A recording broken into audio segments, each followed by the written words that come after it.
Hello everybody, welcome back. We are here for another patch notes video. This one's kind of important. There is a lot going on here, a lot of things to go over. Changes to, more effective fighters for super carriers. We've also got Wasteland for combat test again, so we'll get into all of it. And as a good measure here, let me go ahead and get a playlist here.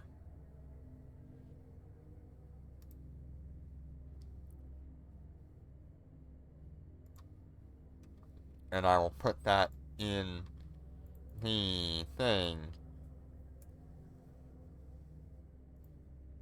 So that is the playlist for the Waste Seeker combat test. Hi Azim. Hey Raptor, how you doing today? If you are interested in learning about the Waste Seeker combat test, go ahead and go to my YouTube channel. I have a series of videos documenting all of my journey through the last time we had the Wayseeker combat. And so that should give you a good idea of what level of difficulty that this event is. The Waste Seeker combat test.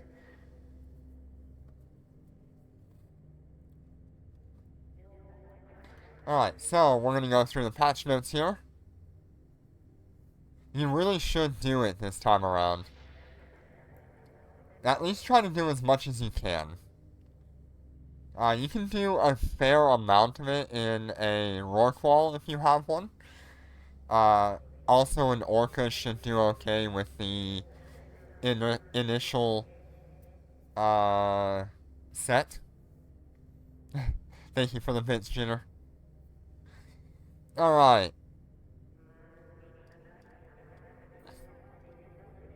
No, this is a separate event from High Sec, Low Sec, Null Sec. It is in its own faction event, which will take you to a special location. Yeah, we're gonna come back at this one with a renewed vengeance from our last encounters. I was so upset with the last time because I could not complete it. Alright, so we'll get into it. Starting off strong here with the heavy bombers. With advancements in weapons development, the Empire factions have introduced heavy bombers designed for use on super carriers. These bombers combine technologies from heavy attack fighters, sentry fighters, and missile launching bombs. Their weapons are highly accurate and have long range. Each bomber is equipped with a small missile launcher and can fire bombs at medium range, striking multiple targets at once. However, its low defense and flight speed make it unsuited for close-range combat. Heavy bombers use small bomb launchers. They can only be loaded with small bombs. These bombs have reduced warhead charges, trading lighter weight for greater range at the cost of lower explosive power.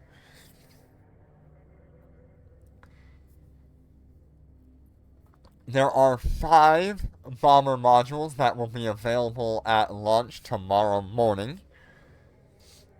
The Amatat specializes in EM damage, excelling in breaking enemy shields, and has great optimal range, nice mobility, and decent defenses. The Termite is a well-rounded bomber that deals kinetic damage. Its firepower, range, defense, and mobility are all balanced, making it versatile. The Antaeus is the most powerful, but the slowest bomber. capable of inflicting massive thermal damage in a secure battlefield environment. Then you have the Gungnir, being a highly mobile and excellent range, ideal for long-range fire support. Then lastly, you have the Loyal Guardian. It has the highest weapon accuracy and the shortest range, excelling in mid to close range combat among all the others. So, what I get out of this, just right off the top of my head, they will have their own main weapons, but they also have a bomb launcher. Think of it like a Hound, where it can equip regular missiles, and then also has that bomb launcher that can be on it. You can also look at something like the Cobra or the bomber battleships as an example of that, I think. So you should be able to use this as normal fighters, but with the additional capability of launching bombs. The bombs themselves sound like it's going to work kind of like the barrage implant, I think it was. Not barrage. Bombard tactics implant. So, you'll have to bring those fighters back, load them with bombs, launch them. When they get close enough, you can activate their bomb launch feature. And then they will drop as many bombs as they have in their cargo hold, damaging everything around it. We'll get into that in just a minute. And then, in order to do that again, you'll have to bring them back and load more bombs.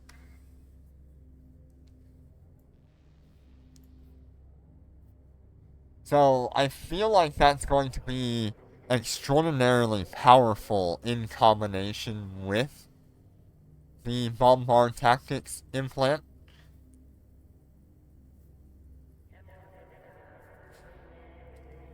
But we'll have to see and do some testing. I do have the Aeon, which means I can test these out. So, we are going to see if we can get our hands on a full flight of these and do some testing on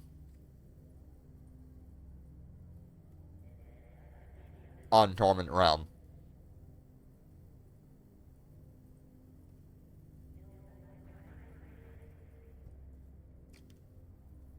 Yeah, I think lightweight ships are already pretty damn powerful. The only thing you maybe want is an update to, like, the missile frigates to have the bombs, and then you'd be set.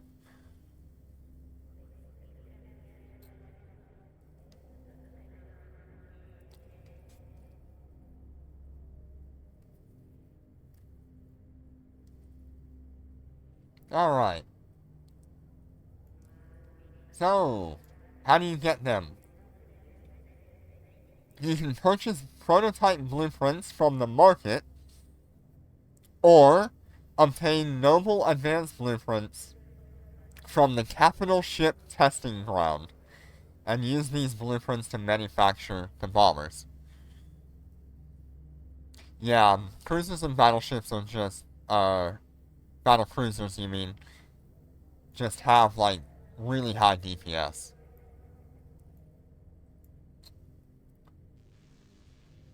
For the lightweight ships. Alright, acquisition method for the integrated versions. Capital Ship Test Ground is the really rare one that doesn't show up as the Capital Ship Test Range, I guess is what they actually mean.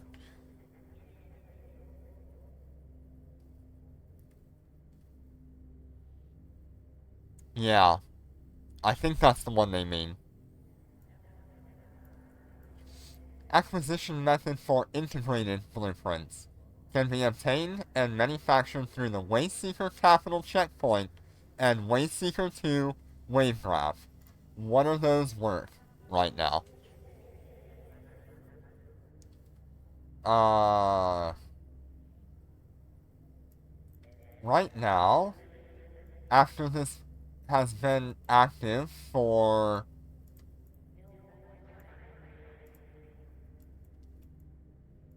almost a day, we've had these patch notes. The Wasteseeker 2 The Wasteseeker 2 Gravitational Wave Graph is currently worth 3.4 billion on the market.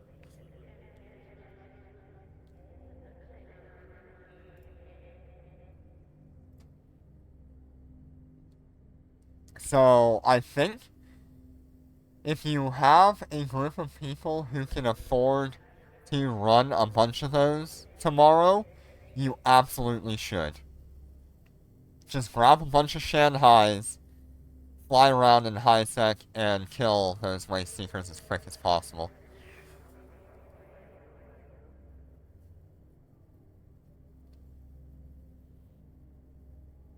They're quite expensive, but I feel like if you get any of those blueprints, you're gonna get way more out of it.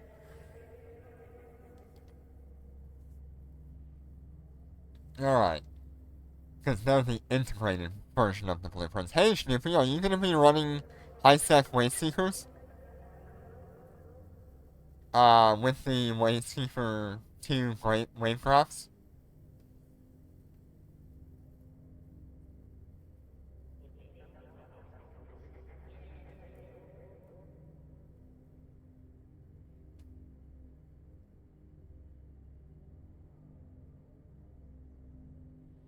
Because, it'd be really nice if we could just get a bunch of people running the content and kind of split that loot up.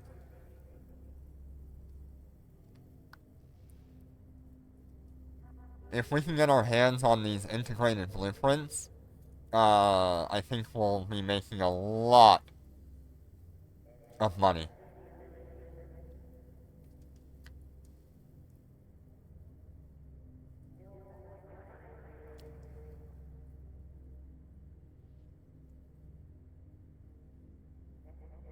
Yeah, I can send back your Shanghai if you need it, Jinner. Alright, so the Loyal Guardian bomber blueprint, no, the actual ship, the fighter, can be obtained through limited time supplies purchased from the store. So there's going to be a box for the Loyal Guardian bomber. Like I said, I'm going to try to pick up a full flight for the Aeon, um, and see what we can do about that. Alright, how to launch bombs. Equip bomber-type fighters and load small bombs into the mothership's ammo hold. Bombs can be loaded while the fighters are docked. Drag the fighter icon to open the command interface, drag it onto the switch ammo button to change bomb types. Each fighter group can load up to 6 bombs if ammo is available. Reloading will discard any unused bombs. Do not reload unless you are out of bombs, because it will destroy those unused bombs. Lock onto a target to begin the attack. While attacking, drag the fighter icon to launch or launch all to command one or all fighter groups to prepare their bombs for launch.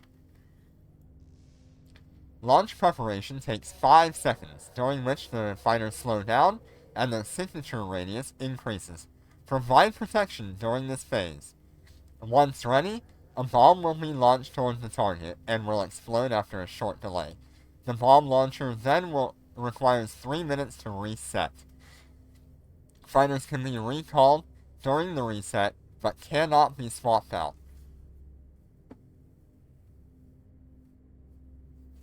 Interesting. when the bomb explodes, it damages all ships and drones within the blast radius, meaning friendly fire does happen with these bombs.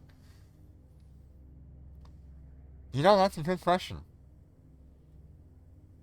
You should probably be able to put one back in, but it'll probably still be locked out from the 3-minute reset. So you'll probably be locked out of putting a new one in there for 3 minutes. That's kind of harsh. Hey, Donut, how you doing today? Alright, when the bomb explodes, it damages all ships and drones within the blast radius. The damage or energy neutralization effect is multiplied based on the number of fighters in the group and the number of bombs loaded. So, what's interesting about this is depending on what small bomb you choose, you could either have really high damage or you can get that energy neutralization on the bombs. Yeah, we'll have an update tomorrow morning.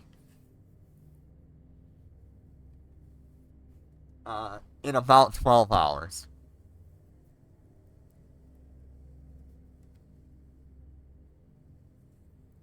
So,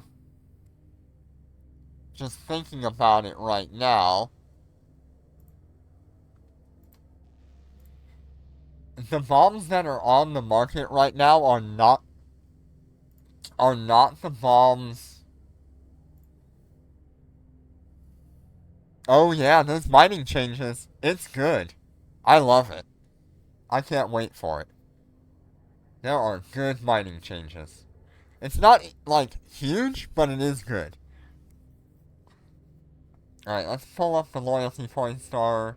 It'll be the bomb blueprint op box.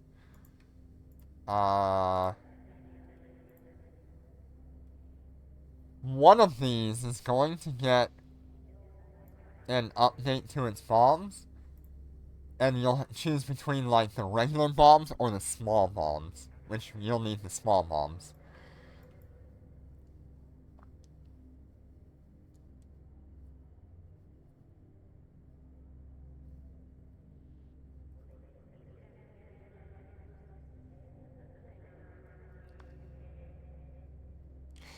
They're about 3.4 billion on the market right now.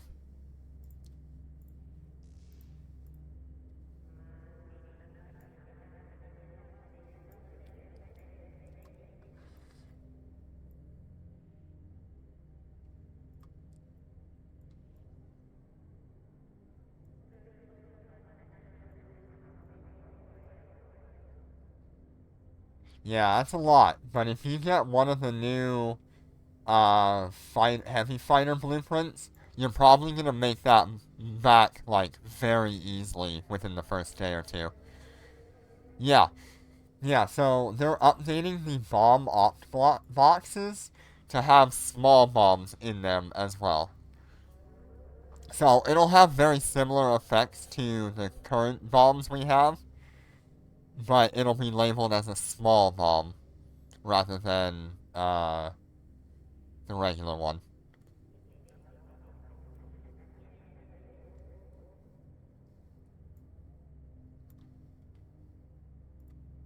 Interesting.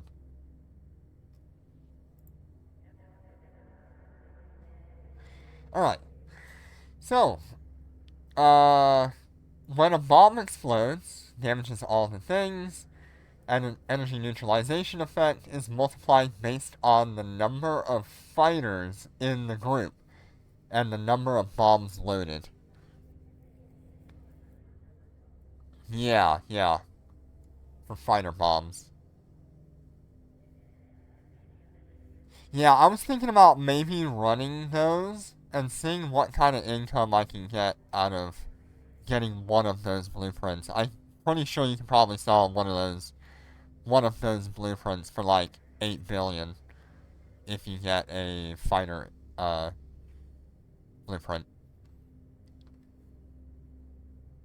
I think that would be a good starting point if you can sell it for 8 billion.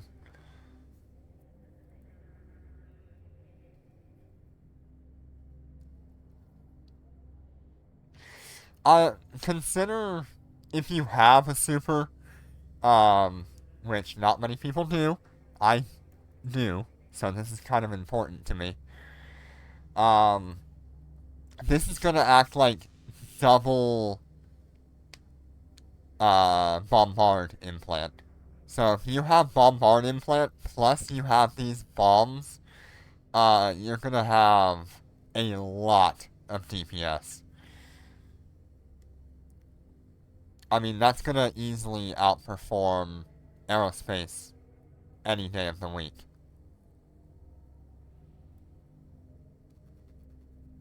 Yeah, all of the implants are awful to try to get to level 45.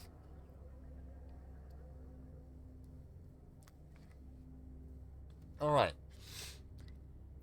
So, combat tips. When combined with aerospace tactics and various modules, fighters can achieve a very long range. However, bombs have a much shorter range. If your fighters were previously engaged in long-range attacks, recall them and adjust their orbit radius before attempting precise mid to close range bombing. Yes. Yeah, we're getting heavy fighter bombers for supers. So on the Aeon, for me, we're gonna have actual bomb launchers on heavy fighters, which will act kind of like a secondary bombard implant. Bombs are AoE weapons. Once launched, they trigger a weapon timer. Like other AoE weapons, they deal damage indiscriminately, cannot be redirected or supported, and are unaffected by shield field modules. Oh. Oh. Oh shit. Wait a minute.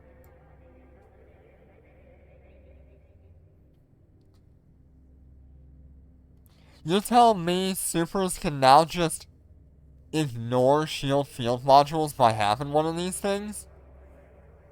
Oh, damn. Goodbye, Fiend.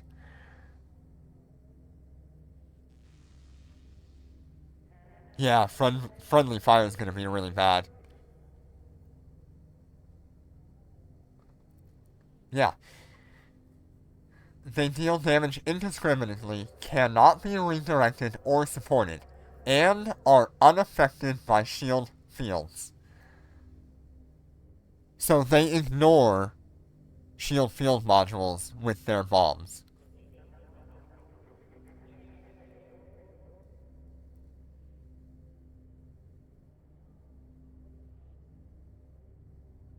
So the Fiend, the Nightmare, you're screwed now. You thought a battleship with a bomb launcher was, like, kind of scary to you because it could ignore it? Now have 24 heavy fighters dropping 24 bombs on you. Holy crap. On top of Bombard.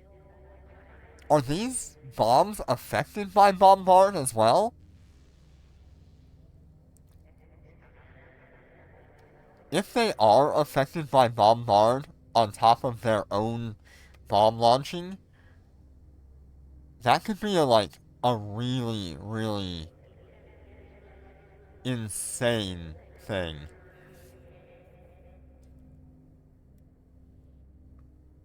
Because they are heavy fighters launching it. So maybe?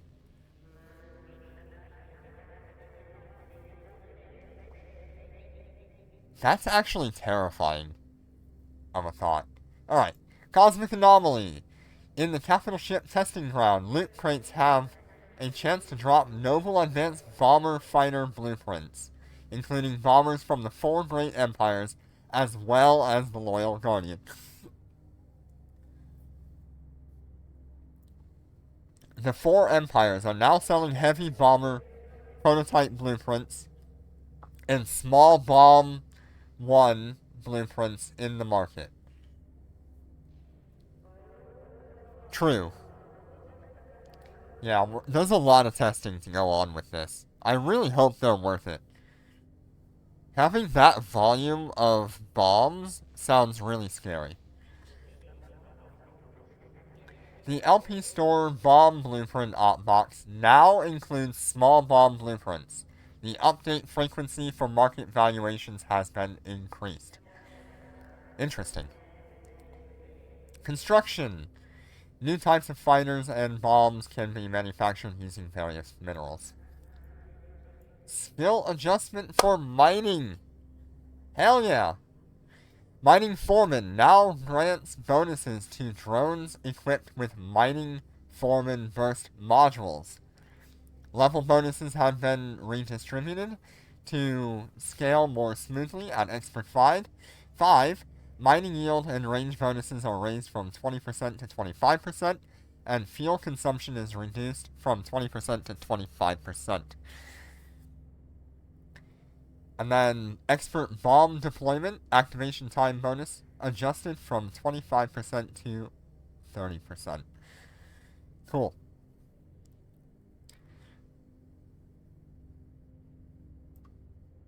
So, that Mining Foreman Burst can also apply to drones now. That's the biggest update that we're going to get for mining for a long time, I think. Having your Mining Foreman actually affect drones is incredible. So the Orca got buffed and the Rorqual got buffed for their Mining Foreman burst.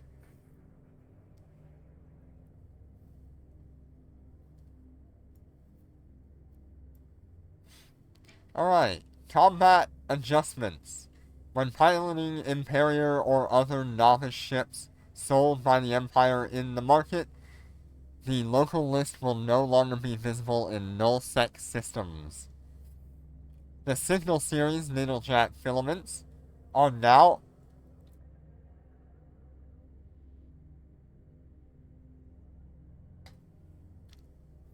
affected by the system's signal strength. Systems populated by novice ships are now harder to target with these filaments.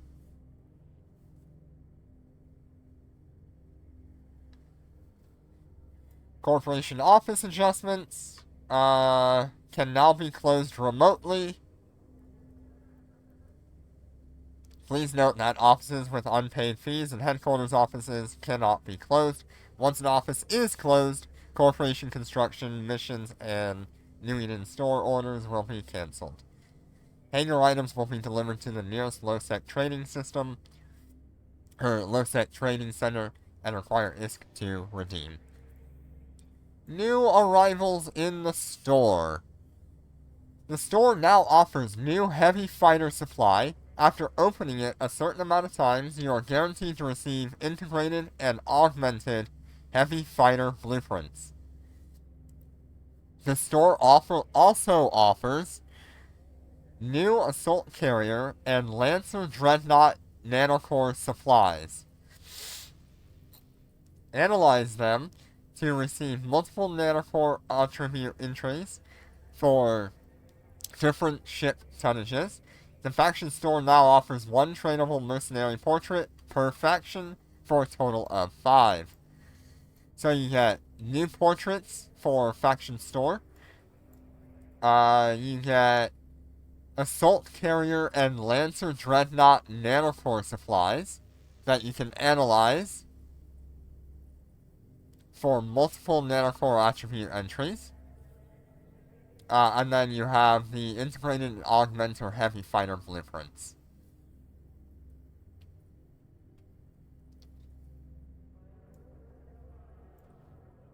Thank you for the bits. Alright. Daily special adjustments. As New Eden develops, item value and discount balance in daily specials have shifted. As a result, Concord has made the following adjustments. Prices remain unchanged, but discounts are now uniformly around 85%. making them more favorable. Item contents have been upgraded from single material offers to multi-material opt boxes. So, if we pull up the daily special store, the first one here is not being affected, as far as I can tell. Special 1.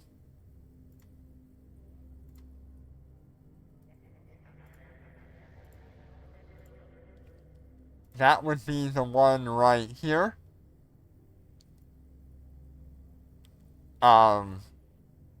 It will receive Lazarus units and, General Nanosource 3. So you have General Nanosource 3, and then you also get Lazarus units, on top of probably these other two items. Under Special 2, you'll have the General Nanosource 4 and IP, and I guess instead of this stuff. I don't really know. And for Special 3, you will have General Nanosource 4 and Ascension Neural Compilers that are clone-bound.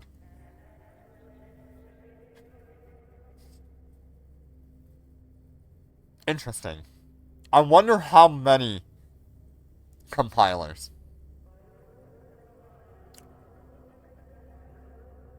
But these two on the end will get the red General Nanosource.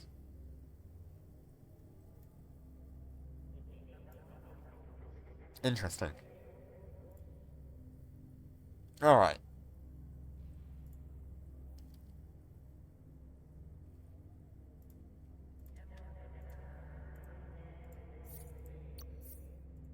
Give me a minute while I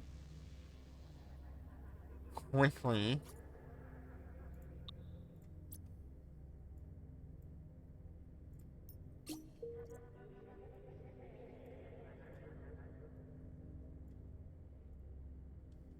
try to get a couple of labs lined up. Alright. So, October Concord Pass and Concord Pass Shop Update Preview. Update! This is actually a good one. So remember a while back they gave us more Concord credits in the Concord Pass. They're doing it again! And they're changing some of the rewards. Alright, on October 1st, Concord will increase the amount of development materials for the Advanced Concord Pass, raise the total amount of Concord credits obtainable, and introduce a new Optbox emoji reward. This Optbox will include 2 new emoji options. Yeah, it's about time. We're on Concord Pass, what, 30 frickin' 7 or something like that? 40? My god, it's been a while. Alright, on October 1st, the Concord Pass shop will remove the regular ship core Optbox and the ship improvement system structure refactoring 3, while adding the research capital ship core Optbox for redemption. Capsuleers in need should redeem the relevant rewards promptly. Stay tuned for future updates in the announcement. 47, god dang! That is rough. So,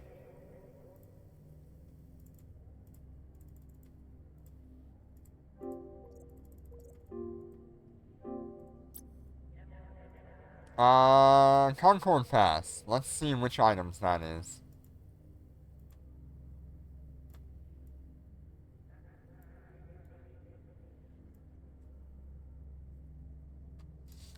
So we're removing the regular ship core Optbox.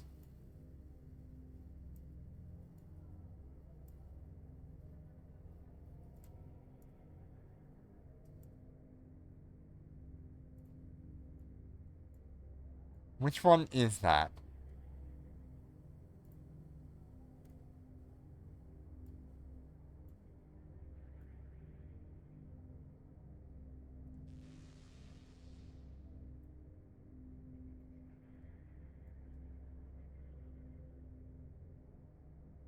I'm not really sure which one that is, unless they're talking about removing the Concord Pass Nanocore op supply. Regular ship core opt box.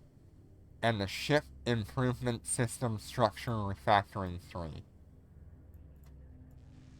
That would be...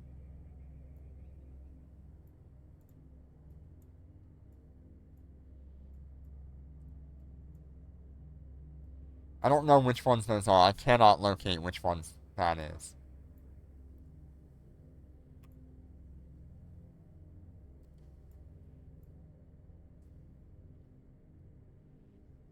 The Ship Improvement Structure. So that'll be this one.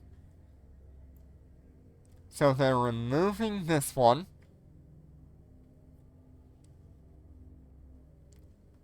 Regular ship core op box.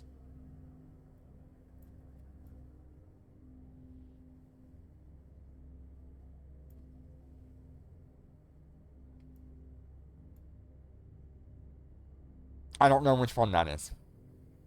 Are they removing all of these?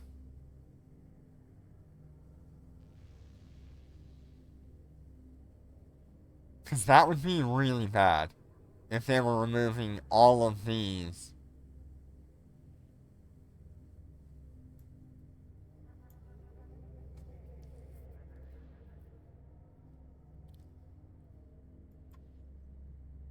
Just so we can have a research capital ship core. I'm assuming they're probably talking about this one or this one.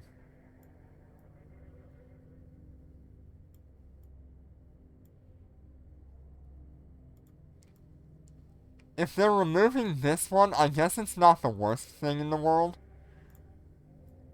Especially since we'd be getting a capital ship version.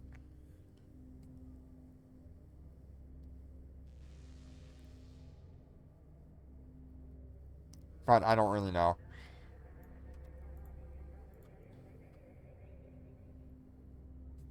Anyway.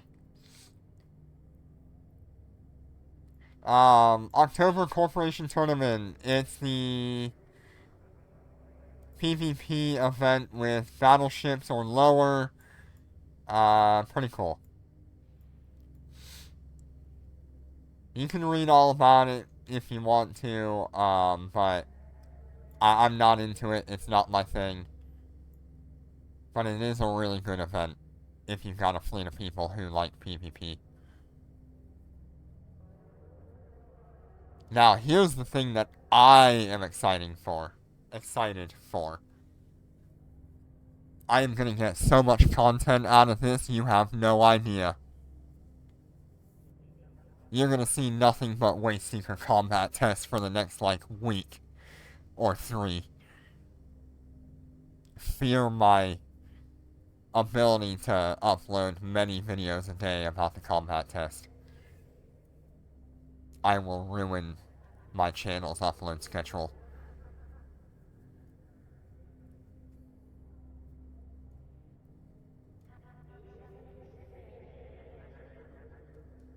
Yeah, I feel like that PvP event is gonna be mostly marshals in there. But corporations have a chance to win Bodyguard Dreadnought Opt Box and other generous rewards. So you can get yourself a free Bodyguard Dreadnought of your choice if you participate and win.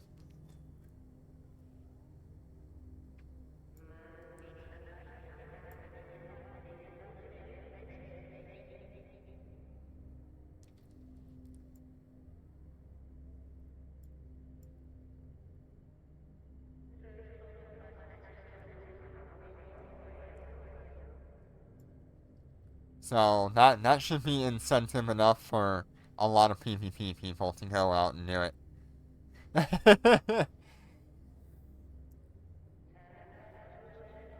Alright, the Wayseeker combat test.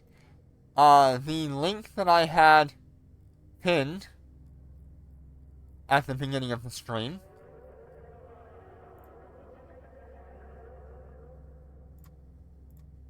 Okay, there we go. That will bring you to a playlist of my experience with the Wayseeker combat test the last time it came around. I started with running the Marshal through there. I ran the Rorqual in it. And then I moved over to the Bodyguard Dreadnought, the Phoenix Bodyguard, for the rest of the time. I do not recommend a missile-based capital ship. You are going to be a lot better with a turret capital ship or a carrier. Pretty much all the carriers can reliably complete the Wayseeker combat test. The dreadnoughts that have turrets should be okay for this. But you do need a range of 150 to 175 kilometers, depending on how quickly you can kill certain battleships.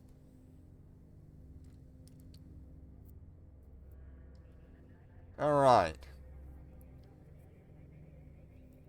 But so long as you can meet those requirements, you should be pretty well off with a normal tanky battleship. The last one will give you a hell of a run for your money, but either way, it'll be good in the end. Alright. Concord extracted data from Cobalt Edge's Wayseeker Rex and recreated it in virtual space. By having Capsuleers engage in battles in virtual Wayseekers in the virtual station, Concord can observe and record the behavior of Wayseekers, and the Capsuleers can hone their combat techniques as well. Yeah, I mean, it should all be the same as last time around.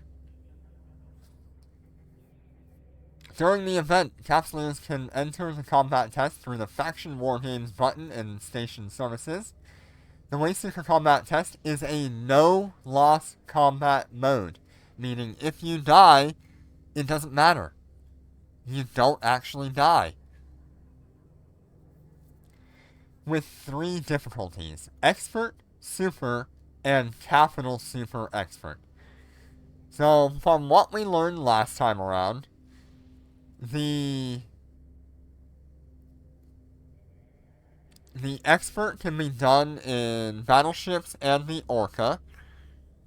The super expert could probably be done in a really DPS heavy Rorqual. And pretty much every dreadnought is fine. Every carrier will breeze through this. And then the capital super expert can be done in, should probably be done in any carrier, a pretty tanky battleship with turrets, and, like a super carrier would breeze through all of that.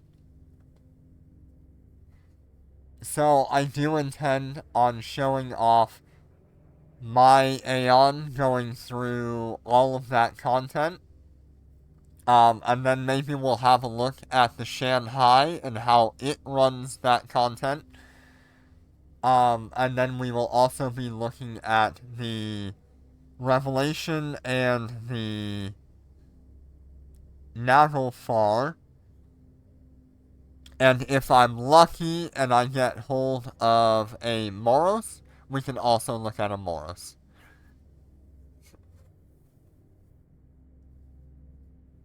So we have a lot of content to look at in terms of the Wayseeker combat test.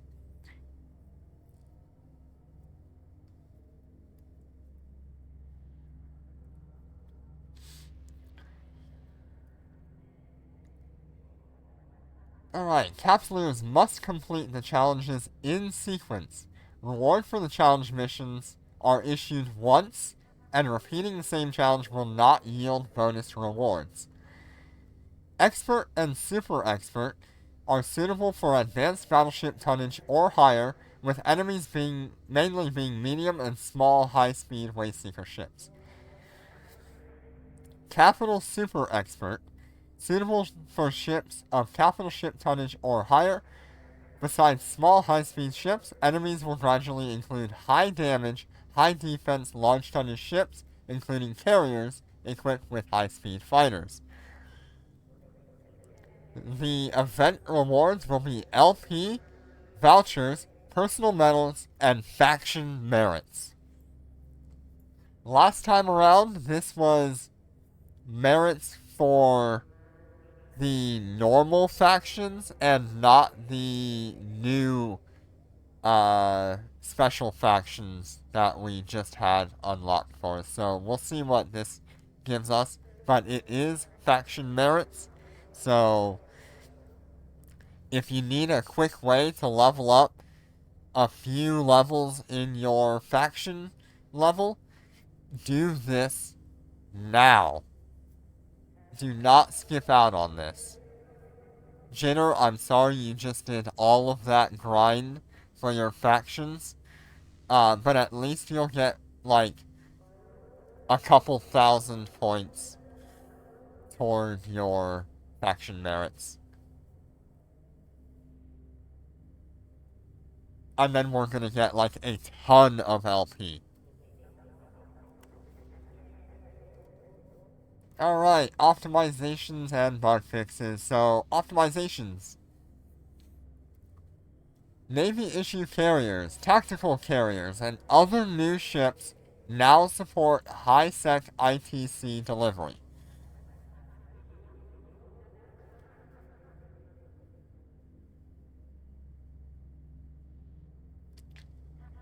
That means if you are someone who is sitting on like a Navy issue carrier, a tactical carrier, or other ship that you have in low-sec or null-sec, you can now transfer that from a low-sec whatever to a high-sec ITC, aka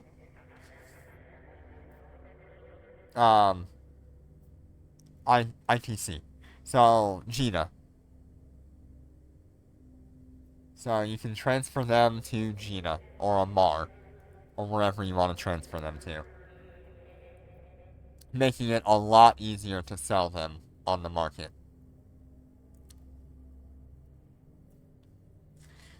You can report messages by long pressing it instead of just tapping once. Advanced units such as Pulse Crystal, Capacitor Reinforcement, and Aerospace Tactics Precision Reinforcement are now available for reverse engineering.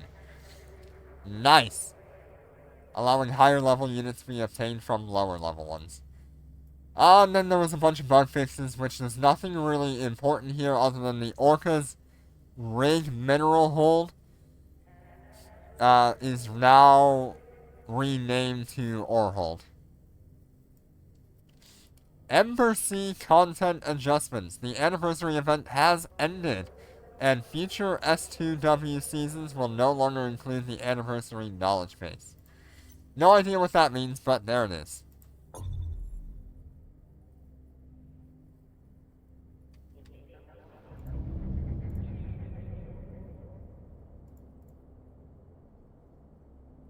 Alright, so I will be running in Flortler if anybody wants to join in and loot boxes or whatever you want to do. Jitter, do you want me to send back your Shanghai real quick?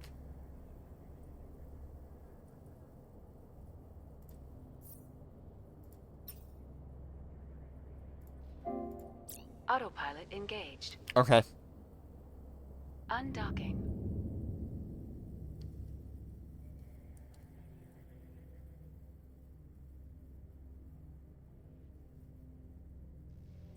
Oh my.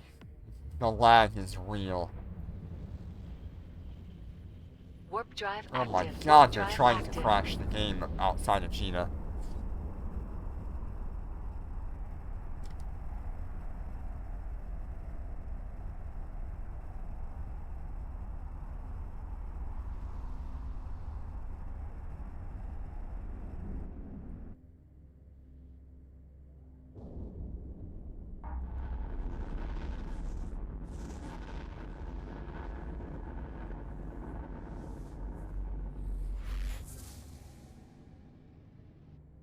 Warp drive active.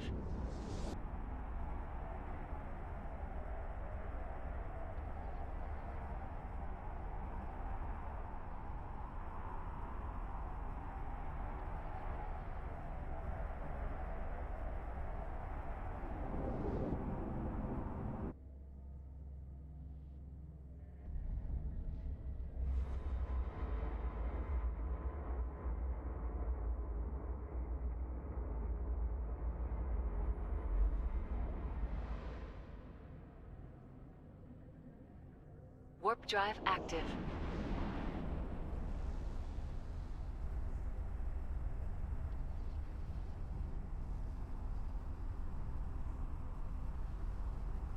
Ooh.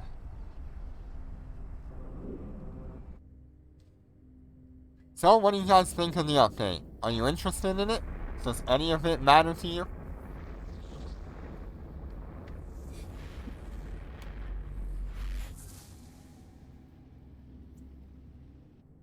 Warp drive active. I'm personally really excited for the Wayseeker combat test. Update sucks.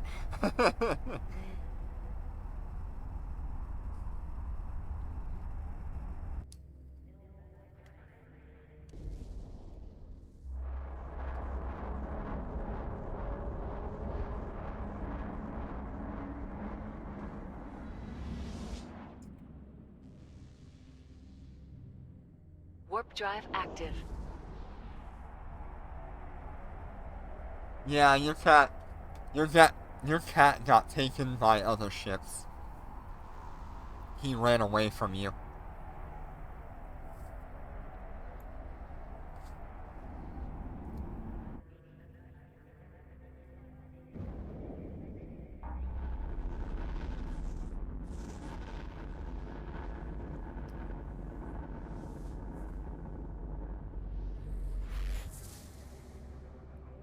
I'm really Warp drive wondering. active.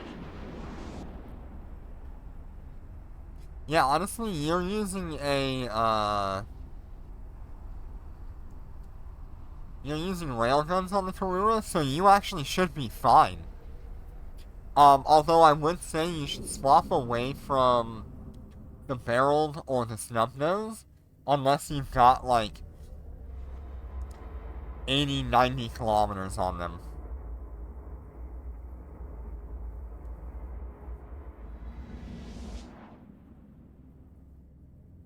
Warp drive active.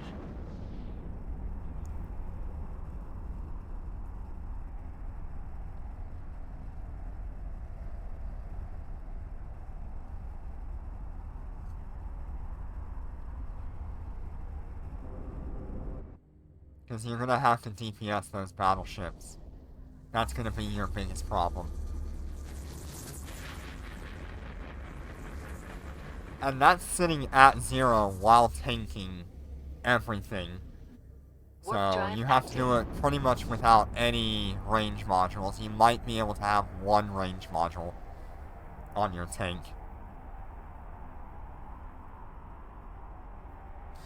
You'll be fine up until probably like the last 2 missions of the last set. So it'll be like 3.5 and 3.6 that you'll have trouble with. Warp drive active. My Phoenix Bodyguard back then was just barely able to beat 3.5, but 3.6 I could not do with the Phoenix Bodyguard. Everything ran away way too quickly. And there was so many capital ships that dropped in on the second wave. Like, there was no tanking that at the time.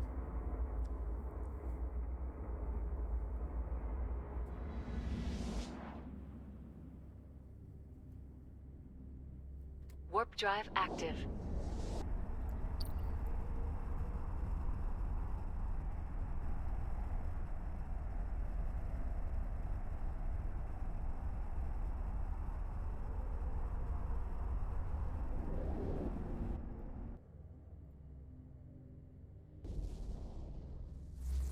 Yeah, that's what I did. But it still did not help that much. Those battleships are so freaking quick. Warp drive active.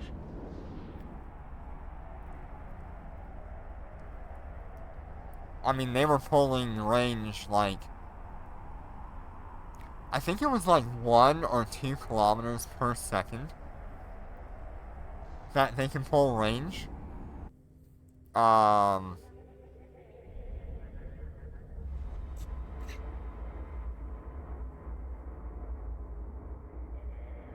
But then once they're out at range, they sit about 150 kilometers.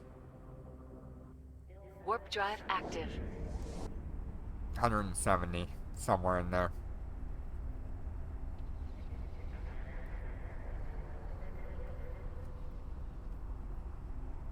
Hopefully they changed that, because that was the most annoying part, was them running so far out that none of my weapon systems could deal with that.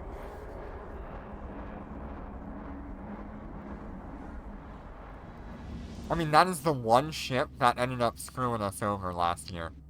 Warp But drive now I've active. got my Aeon, they're not getting away. They will not get away from me. The Aeon will absolutely nuke the living hell out of them before I let them go. I am coming back for revenge.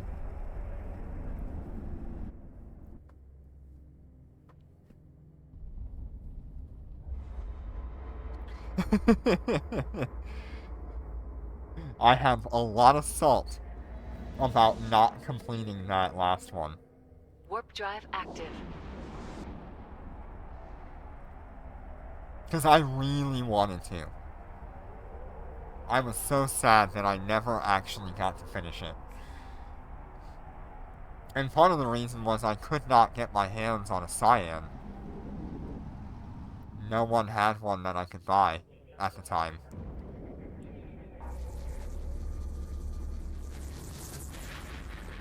Or like a Nidhogger or anything like that. I could not find one on the market anywhere. Warp drive active. Yeah, it was bad.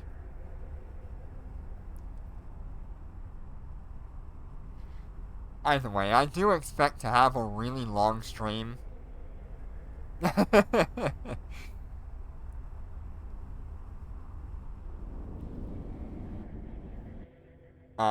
And I really hope it's not week-based. I hope it's just all open on day one.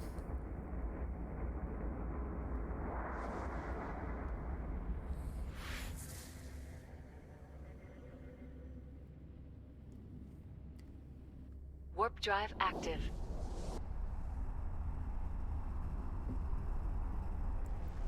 But yeah, I am so salty about those running battleships. Yeah, it's probably going to Destined be docking like that, request but accepted. they didn't say anything about it doing that. So it sounds like maybe it's just open from day one.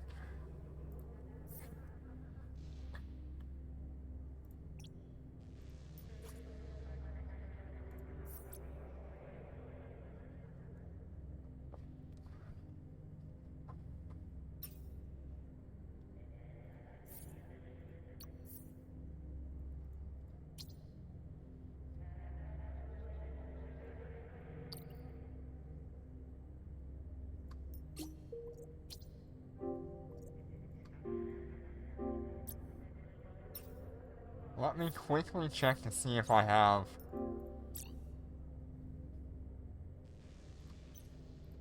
any skill points or anything laying around.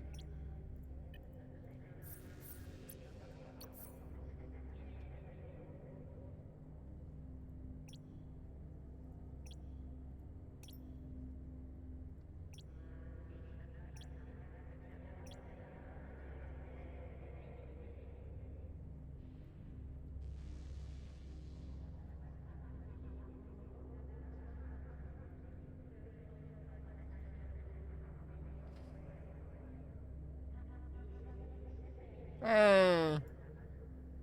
There we are! Actually, pretty good.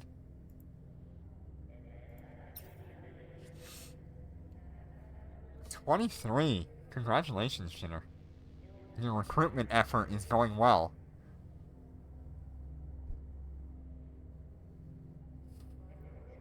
Alright. Let's go ahead and... Actually, I need to check.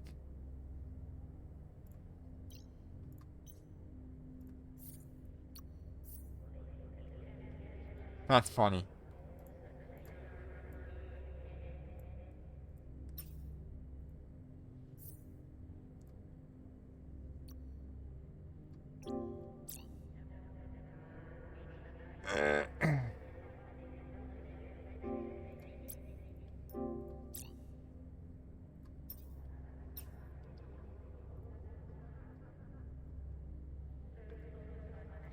I gotta do my, my due diligence on the Concord Pass real quick.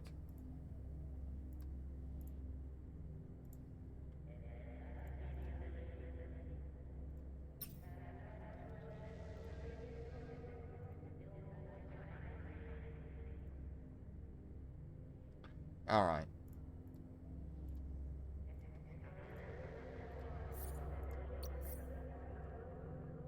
Then I need to check the fuel. We should be good on fuel, yeah, almost 5 million. I haven't been running that hard.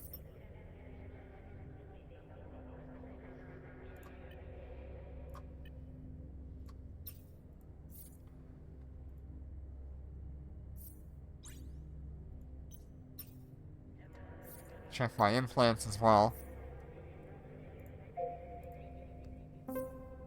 Okay, all good there.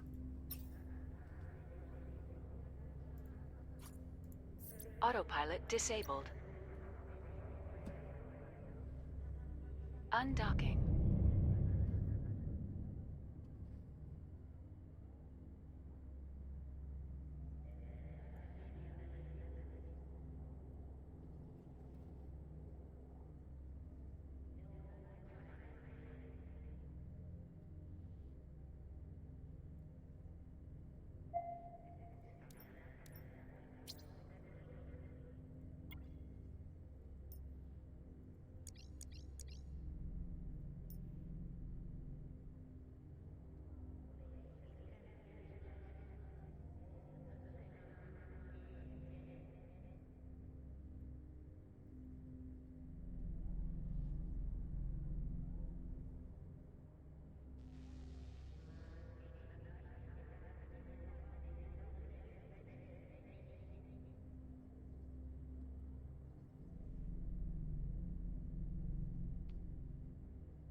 Drive active.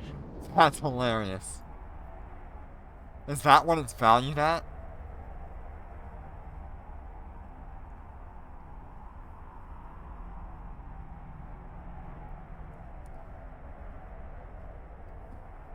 Wow.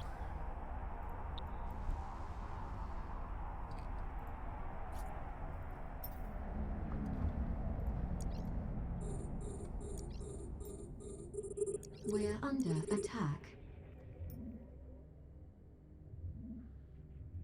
We're under attack. You know, they really should just open all items to market trade. Because why not? Warp scrambled.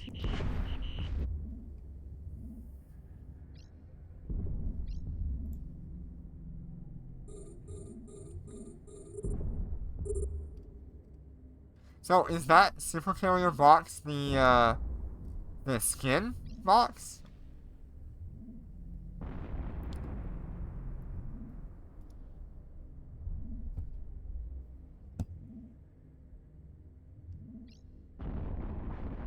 Wow.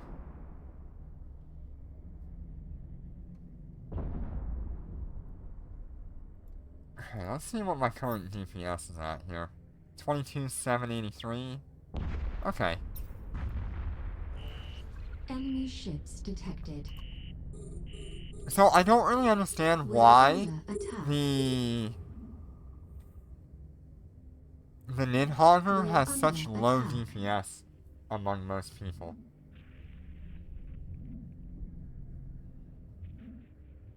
Because everywhere I look, the Nidhogger only has like 11,000 DPS at most. But even the Cyan sits like 28. But that is, all those videos are like 2 years old or more. So maybe they just don't have the hangers or anything like that.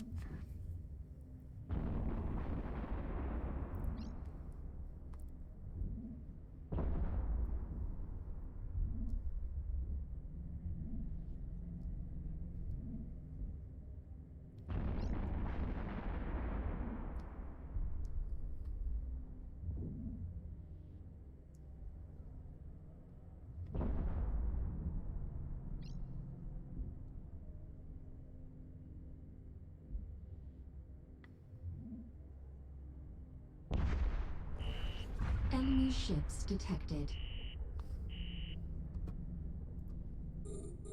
We're under attack.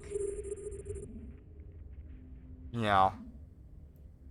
I really don't see why a Nidhogger would not get at least like 19. We're being warp scrambled.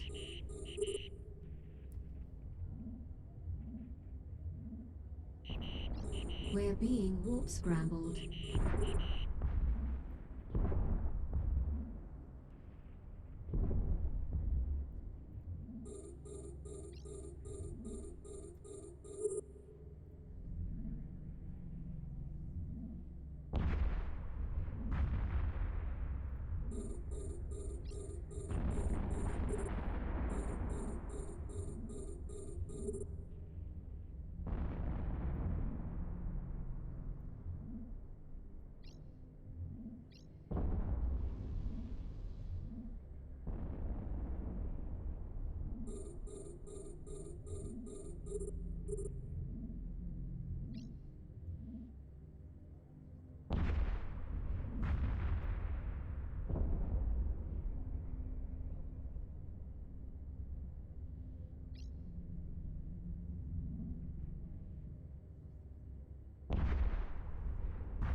Oh yeah, Jinner, are you continuing to save capital modules in the hangar? Jinner? Anything you get, even like Mark 9 stuff?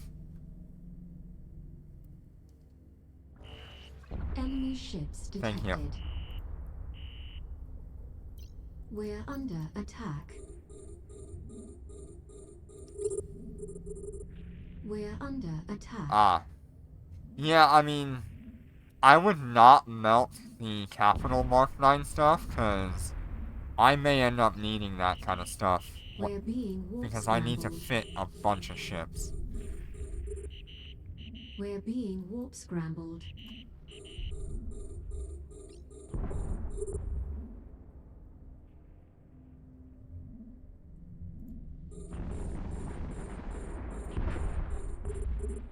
And that's only the capital stuff.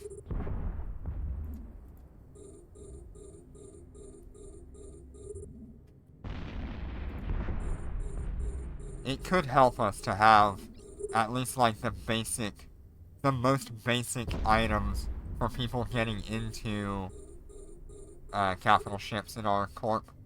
that maybe just don't have a way to go out to Gina and get much more expensive items. Or maybe they just need to replace something quickly. So having those Mark 9 modules, while they're not the best, could at least get us...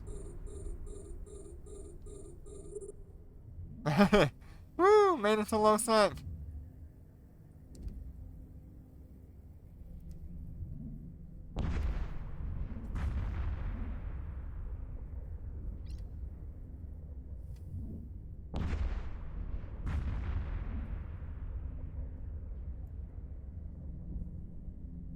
Nice.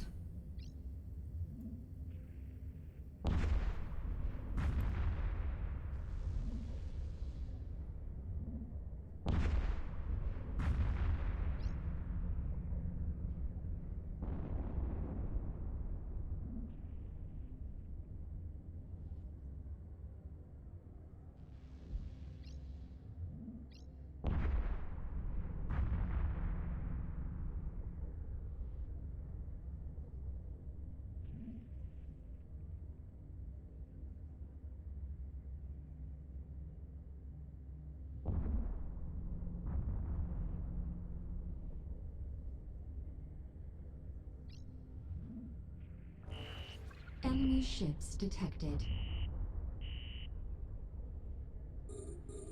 We're This is the under last attack. wave? It feels like it's the last wave. We're under attack.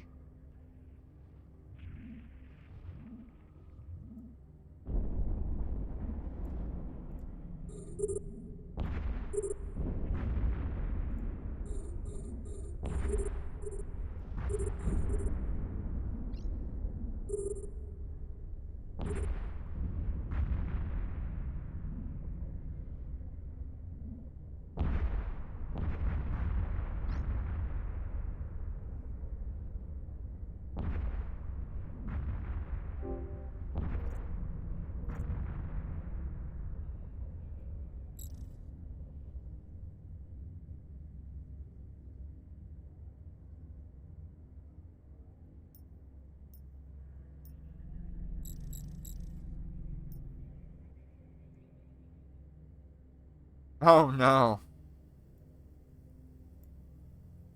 Why is it completely stripped?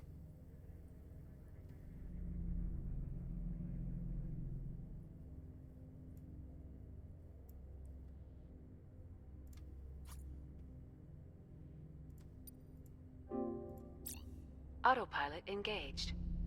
Destination reached.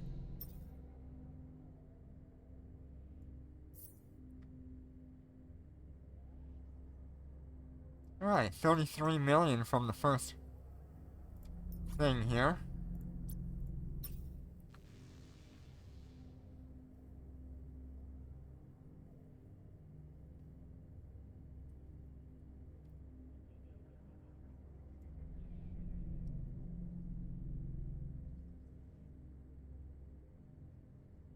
Warp drive active.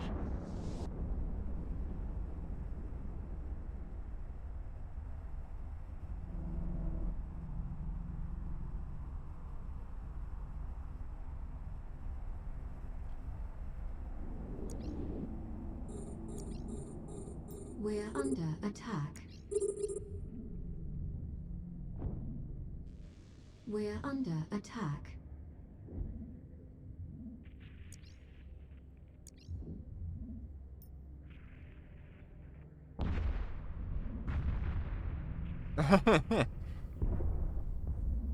Are you just flying your cat around space?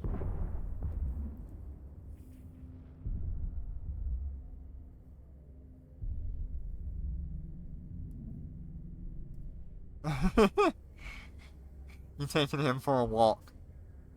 Or a flight.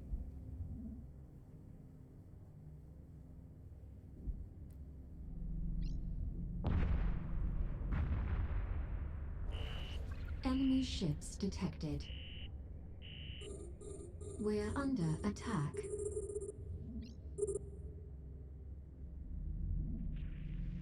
We're under attack. And I really do like having the Shanghai sitting here.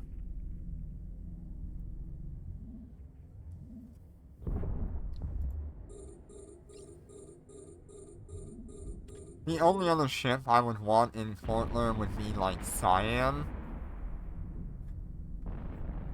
But even then, like, I'd only be saving 50 billion flying a Cyan here instead of the Shanghai.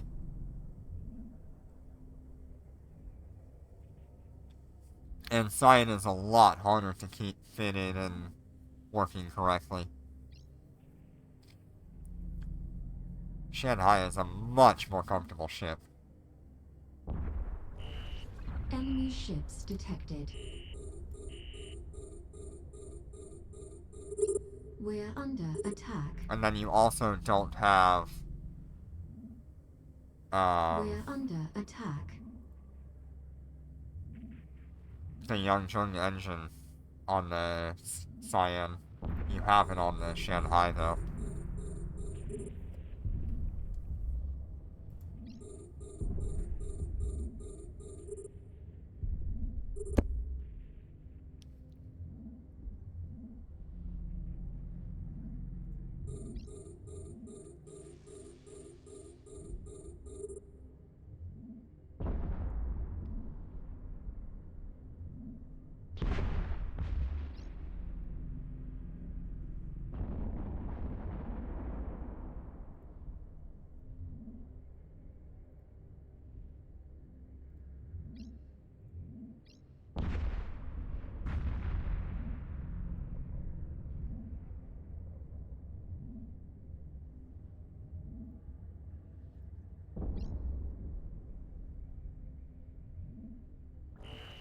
Enemy ships detected.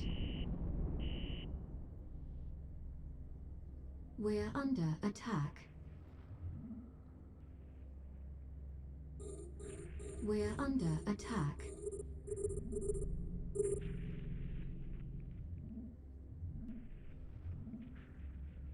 Yeah, I'm like, every day it feels like we're getting closer to a Concord Dreadnought or a High-Sec Dreadnought.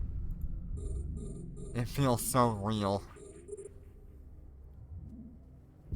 Can you imagine if that's what they give for the next set of Omega Duo rewards?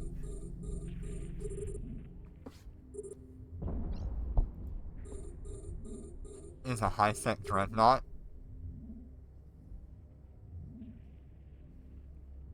That would be sick. I would love that.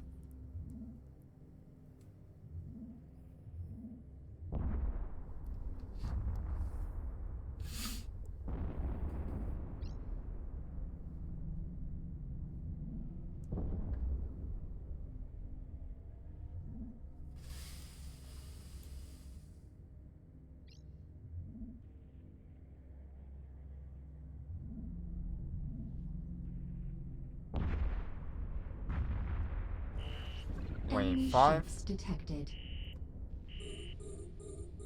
We're under attack.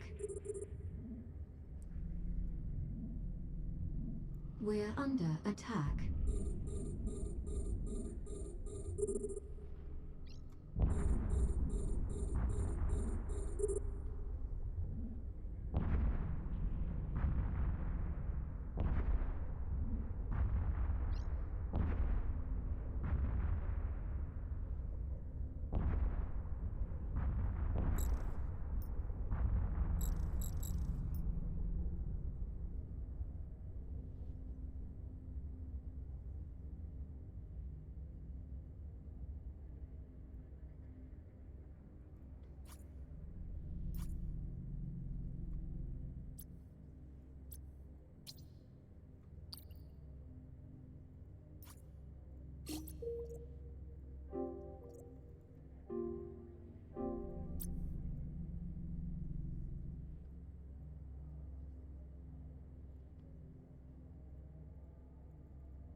Autopilot. Destination reached.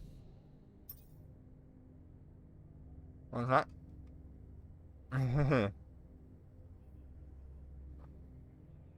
Yeah, I mean, they could add some ship that we've never seen before or never heard of.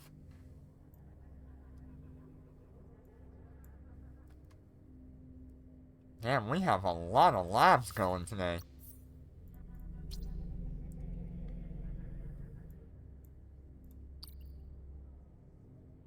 Warp drive active. I mean, I'm sitting on 4 labs right now between 2 characters. We got stuff to do. Yeah, unfortunately the Wong Yu has always kind of been like that. It's more similar to a basic Tech 10 battleship. We're under attack. We're under attack. Alright, we got quite a bit on that last one. Nothing really of value though.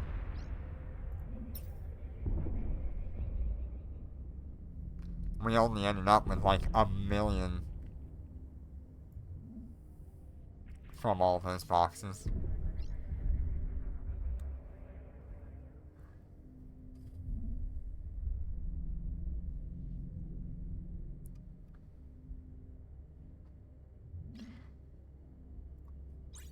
Alright. 57 million. Enemy Dang. ships detected. We're under attack. And that was with sitting and not doing much, We're under and warp attack. time being slow.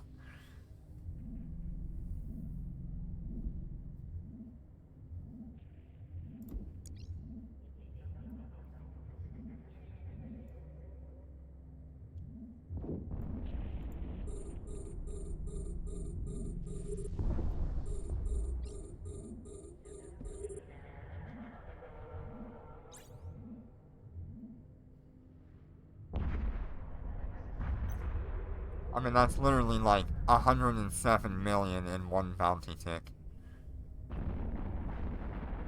Not bad at all.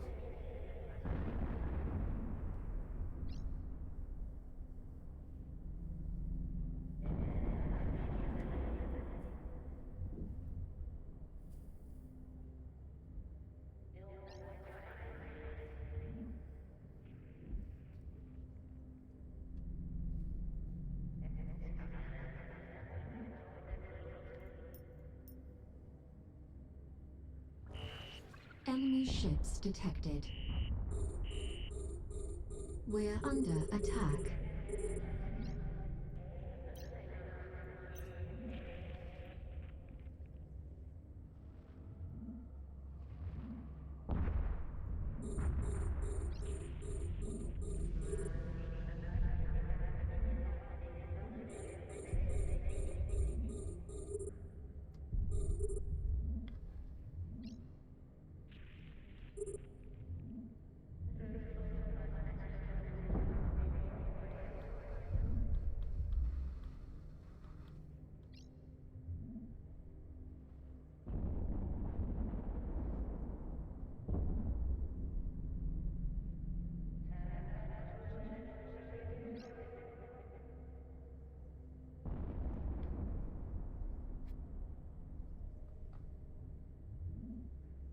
Yeah, maybe one day we'll have like a decomposer implant, but I don't know.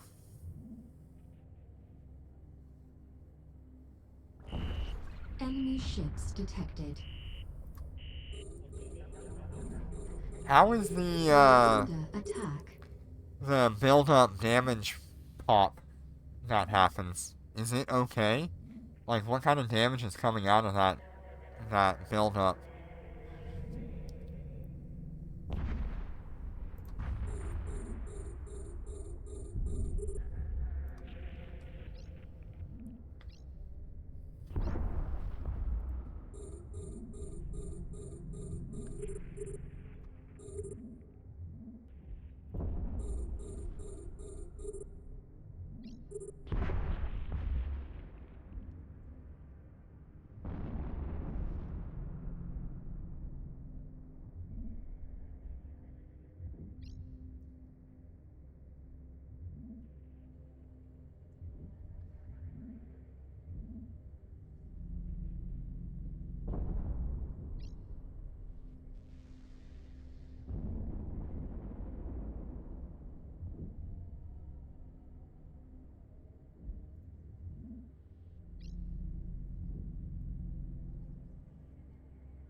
Enemy Last ships wave. detected.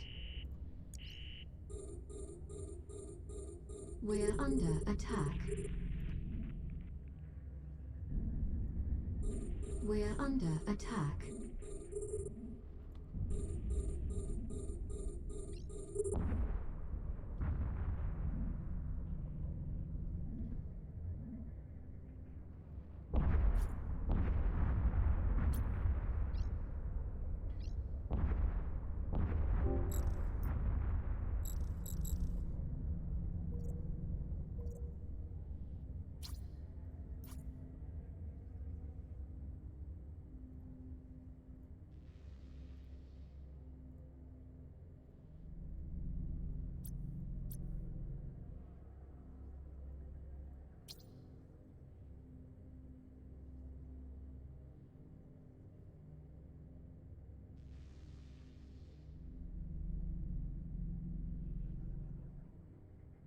Yeah, last wave is really nice to use Star Melody on.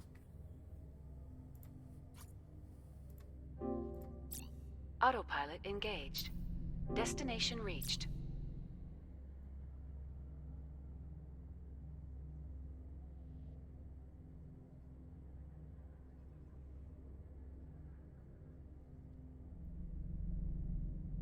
Yes, it is a huge time saver. I mean, using it on the most amount of enemies is so efficient. I love it.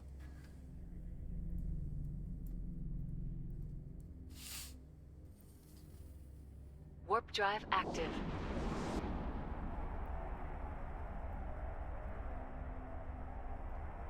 It gives me the time to actually loot these boxes without actually losing time off of just regularly fighting everything. We're under attack. We're under attack.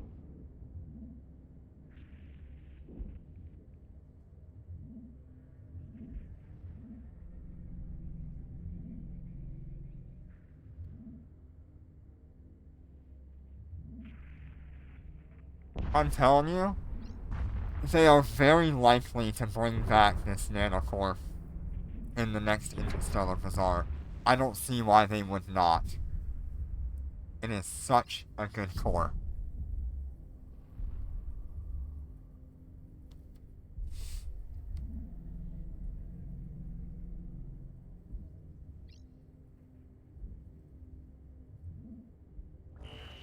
Enemy ships detected. We're under attack. We're under attack.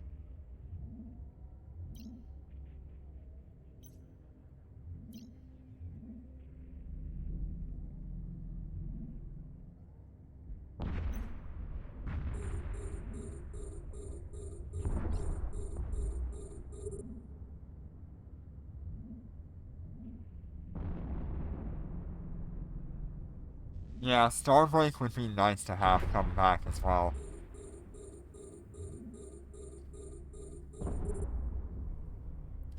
I would love to have Starbreak on a Wyvern. That just sounds insane.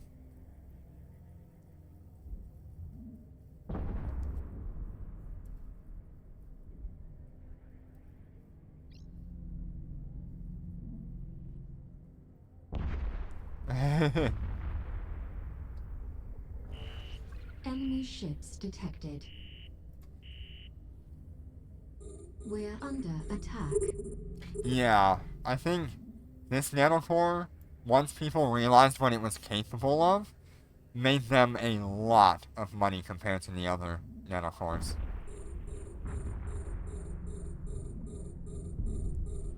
Ew. 50 billion to fit the Lucent Moon for HiSec? You better leave that Lucent Moon in HiSec and go get yourself another Lucent Moon.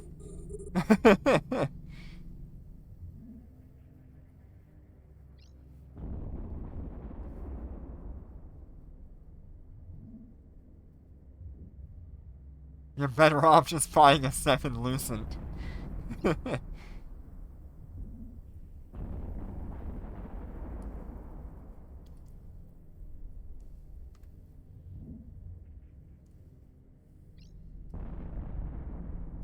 Yeah, I mean, you're pretty much sitting at my hot right now. Ooh, nice. Level 45 arrow.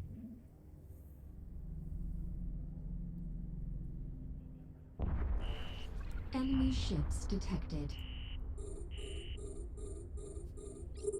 We're under attack. We're under attack.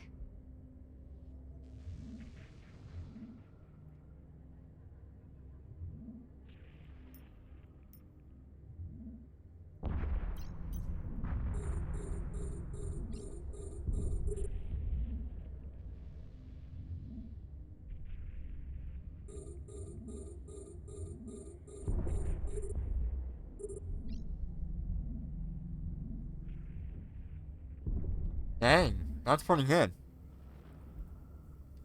You can totally do Wayseeker Wavecraft 2s with that.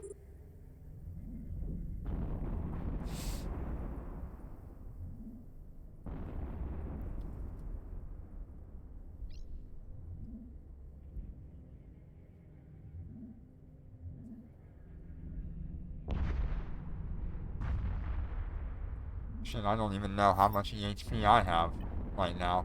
4 million? With just like a simple passive. Hey, wave Enemy 5. ships detected. We're under attack.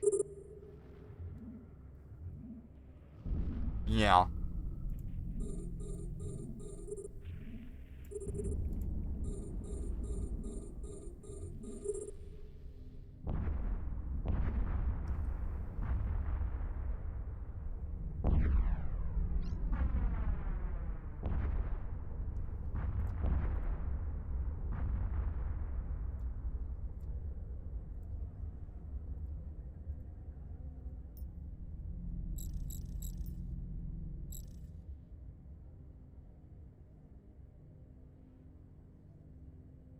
Yasarte is so good.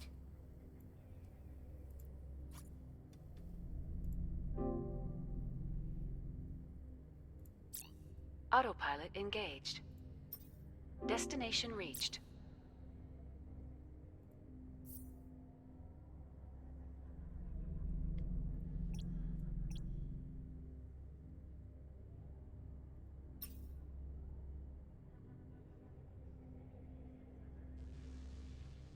Nice.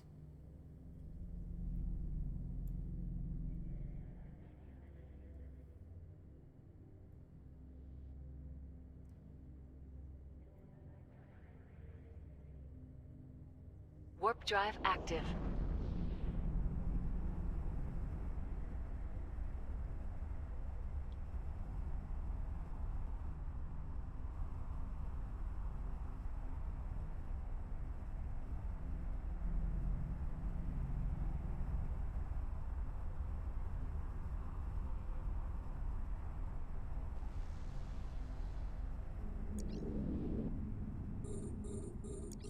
We're under attack. We're under attack.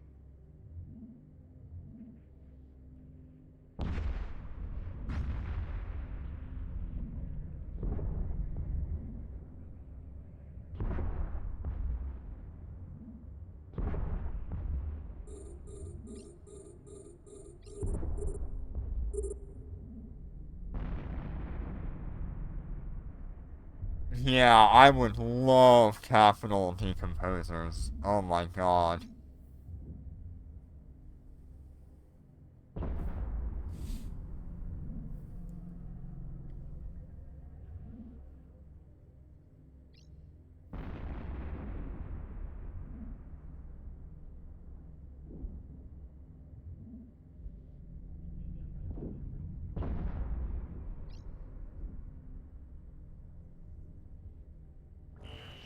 Enemy ships detected.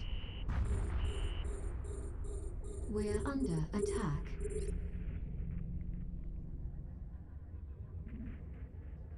We're under attack.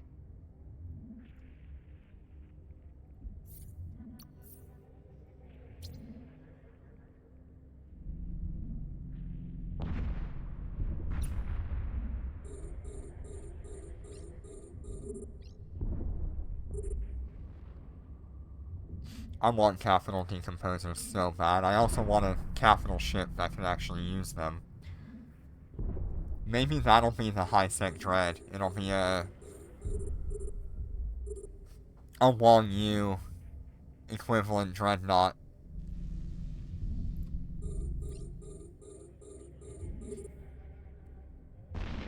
That would be so sick. I wonder what that would look like.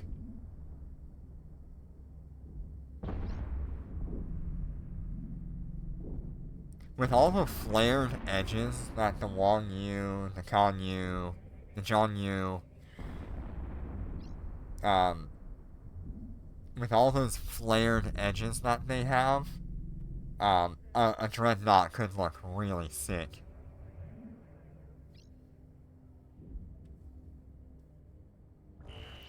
Enemy ships detected. We're under attack. We're under attack.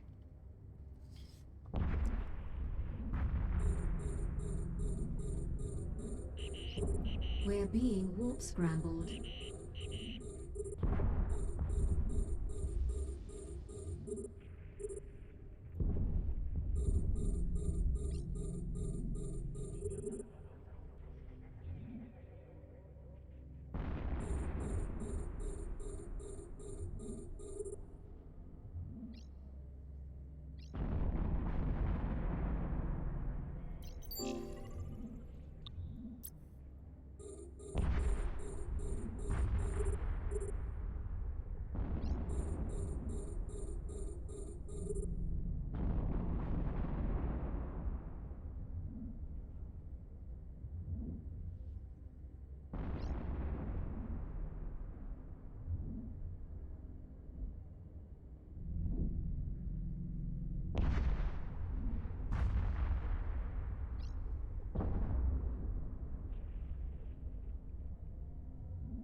Enemy ships detected.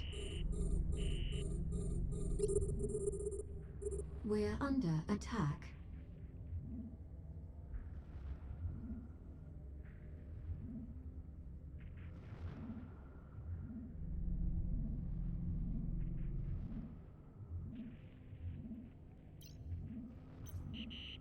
We're being warp scrambled.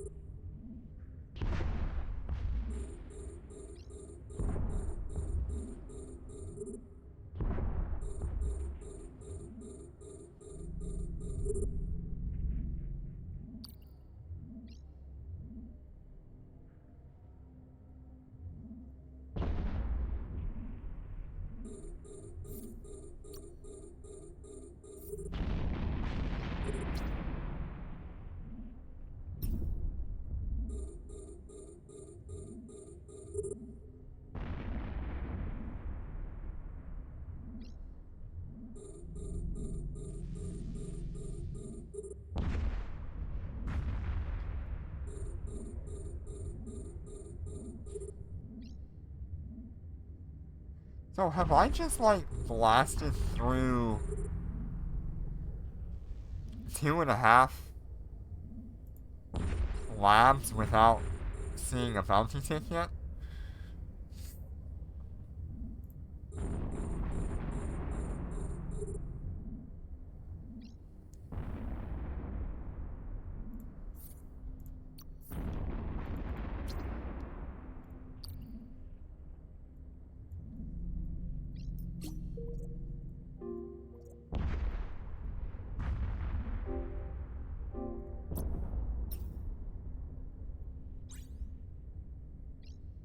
Yeah. Oh my.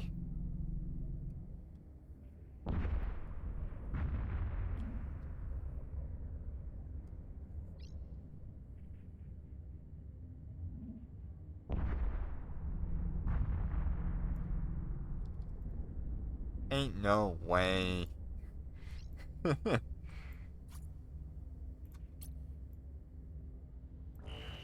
Enemy ships Oh detected. my god.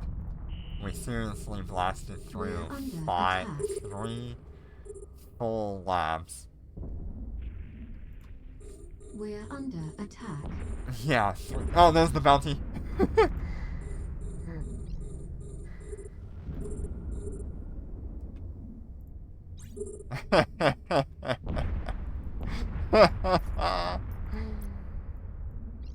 Yes. That is the highest bounty tick I've ever seen. By the way.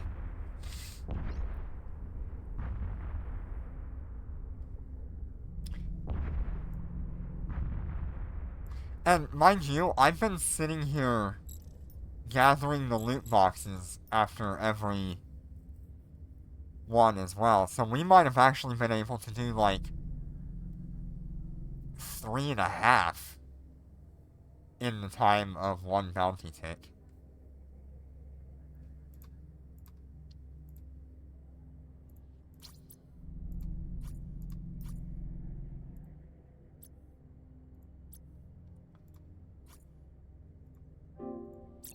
Autopilot engaged. Destination reached.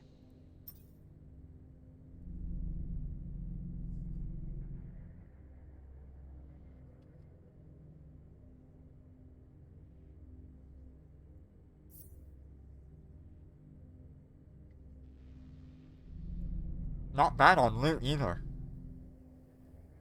Most of our money comes from this. And that.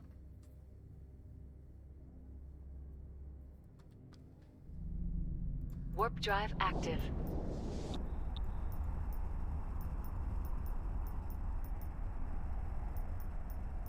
There you go. Those 3 items.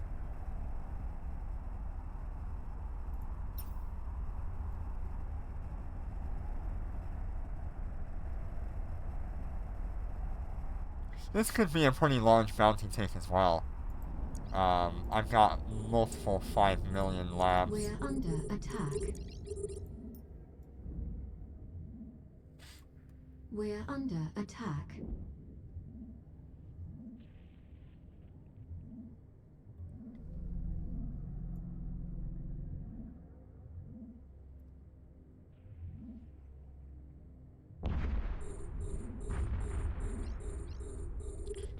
I do really wonder what the Shanghai could pull out in Nullsec. But I do not want to fly in a ship like this out in Nullsec. That is terrifying to me.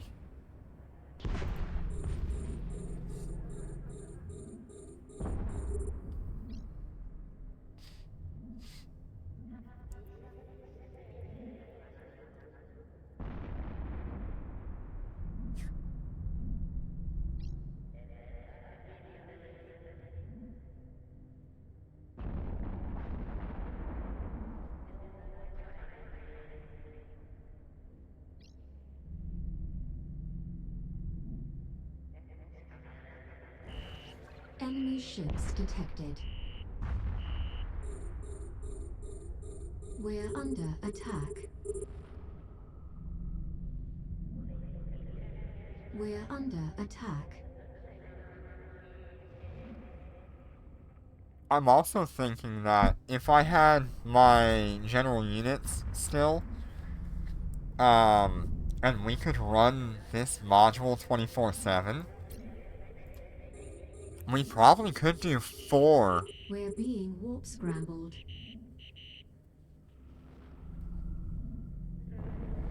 We probably could do 4 labs in the span of one bounty tick.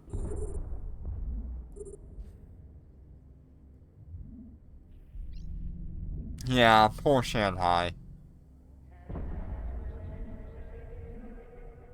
He did the one thing he shouldn't have done.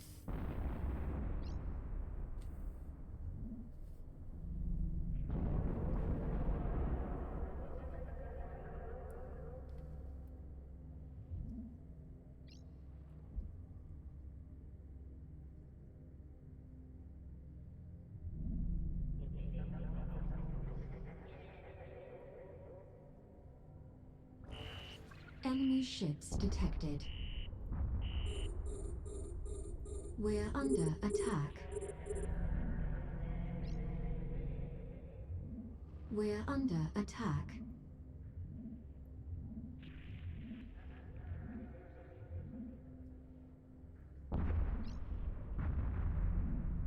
Hmm.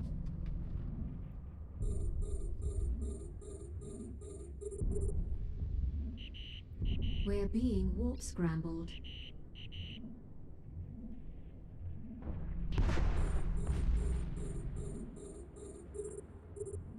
I did, but then I had to sell it. I had to use them to try to fit the Aeon. There was a lot of stuff I gave up to get that super carrier.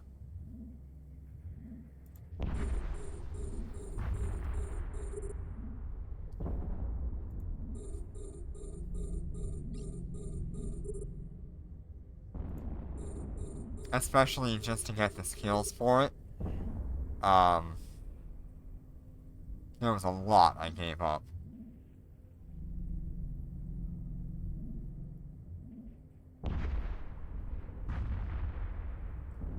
I'll get those GUs again at some point in the future.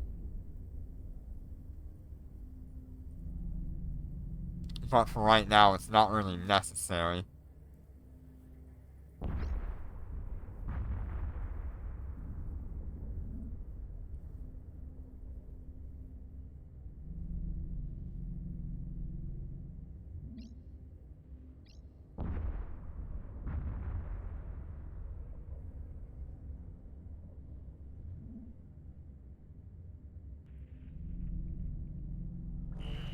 Enemy ships detected.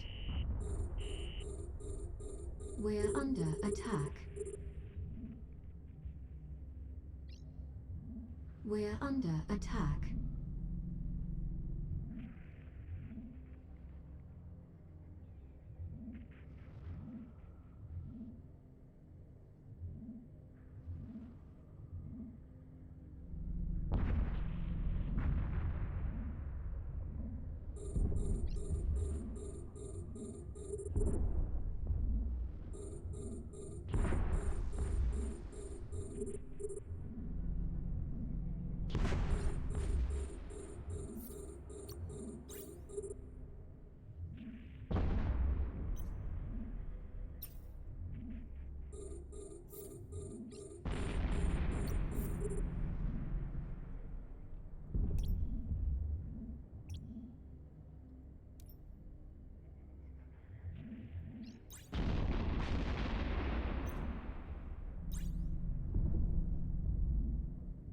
$29.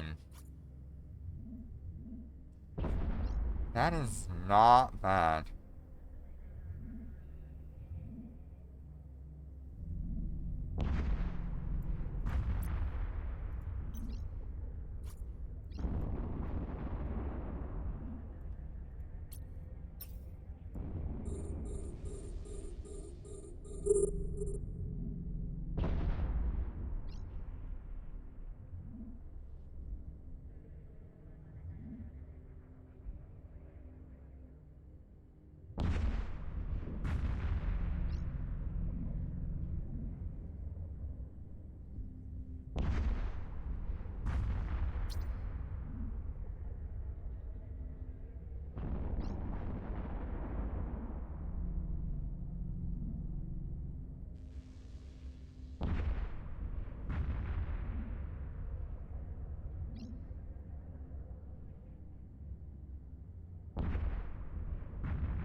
Enemy ships detected. We're under attack. Yeah, kind of affordable. We're under attack. I'd have to sell a couple of things, but I could definitely get one. I prefer a Chimera, But I need all of them anyway for T10 Day 1.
Not much on that run.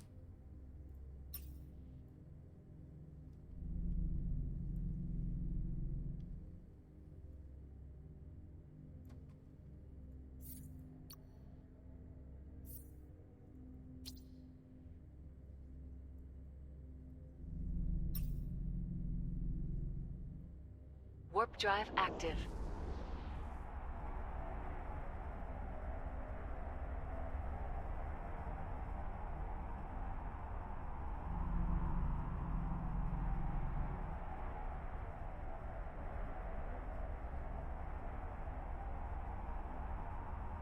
Yeah.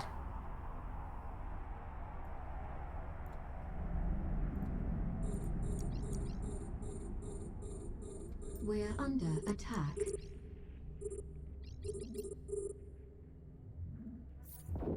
We're under attack.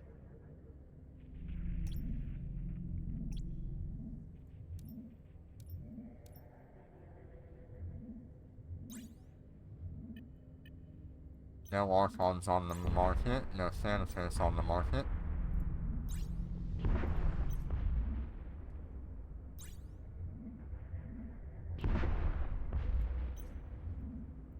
Is that the same price as Shanghai currently? No.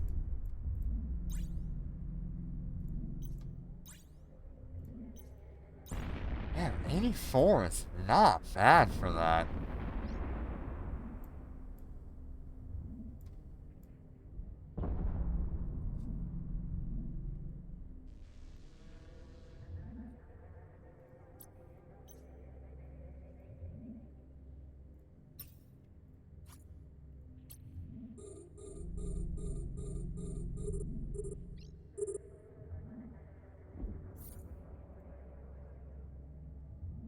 Yeah, with the 4 tubes, it is so good.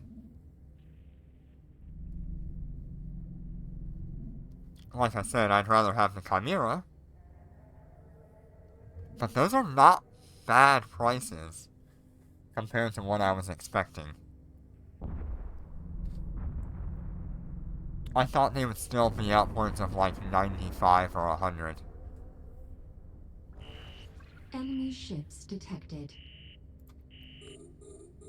We're under Yeah, with attack. the recent damage buff, it would do so well. We're under attack.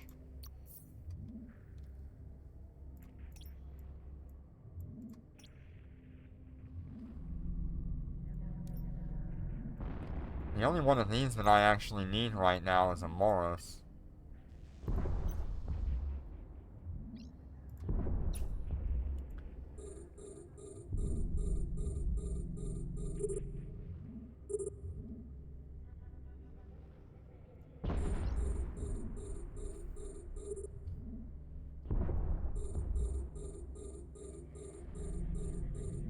Yeah, I would have to run a micro-warp drive on it and do the micro-warp drive jump.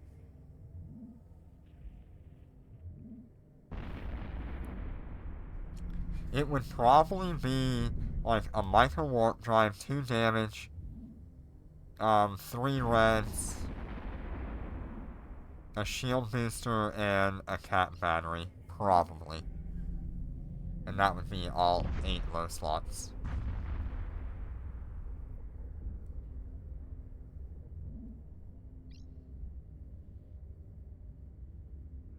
I don't even know if the shield booster would be worth running on it. Enemy ships detected. We're under attack. We're under attack.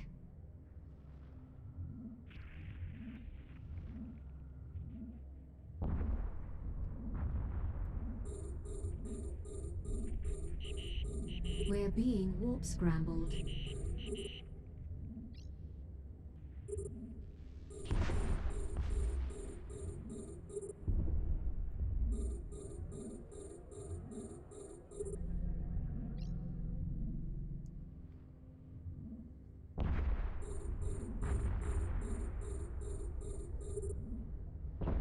I'm like 90% certain that all of the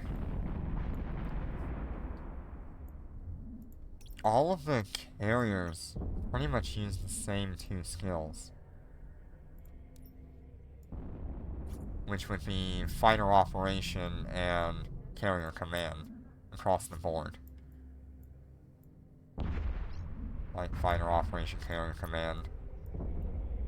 So once we have those skills, we can pretty much fly all 4 of these ships. Carriers are so much easier to skill into, in some cases. With Dreads, you have to be kind of particular. You have to go into their dedicated weapon system. You have to go into whether it's armor or shield. All the carriers share the same skills, other than, like, the extra stuff. Yeah, there's different bonuses and stuff for the fighters on each carrier, but the skills themselves are pretty much the same. Enemy ships detected. They're all light fighter operation We're under attack. and carrier command. How you doing, Larry? Good to see you today. We're under attack. Are we on wave 5? Did anyone pay attention to if I'm on wave 5? I don't think I'm on wave 5. I think I'm on wave 4.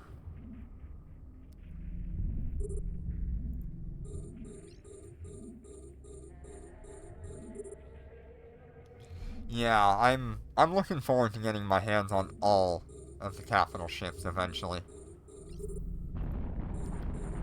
I just gotta figure out how I'm gonna find the time to grind out that many billions of ISK every time I want to get another ship.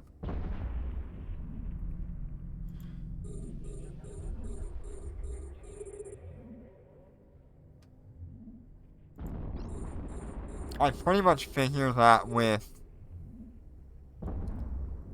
3 hours of farming in Nullsec, I can make 1 billion ISK on T10 day 1. So you can see where that problem or choking point is.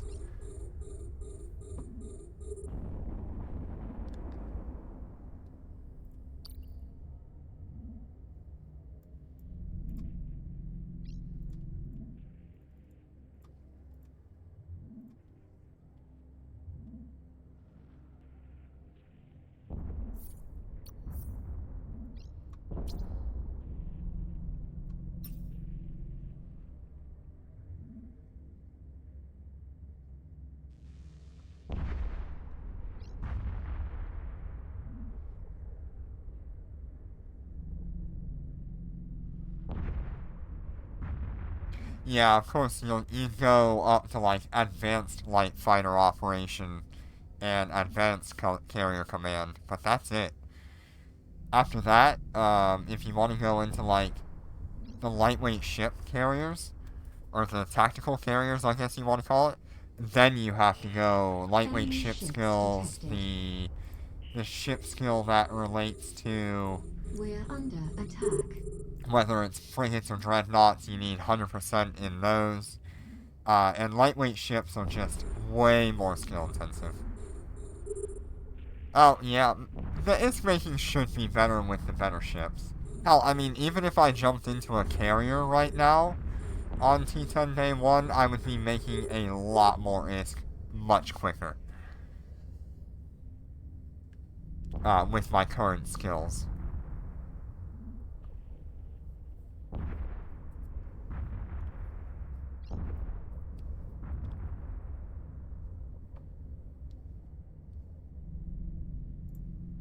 Damn, what kind of bounty tick did I get there? 78? Well, we just topped our best bounty tick yet. 78 million.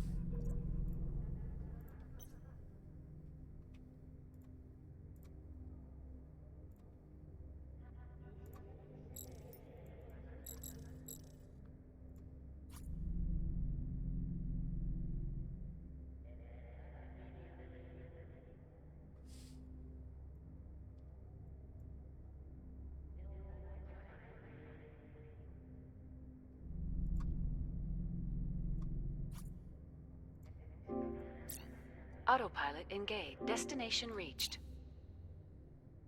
It is worth looting the capital anomalies. Hey, wait a minute.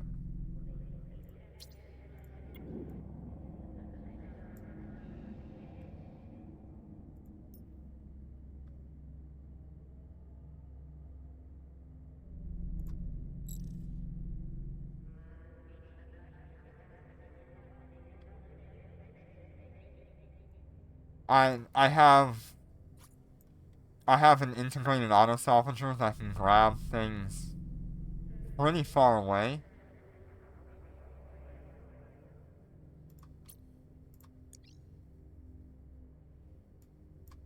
I don't run a micro-warp drive on this ship.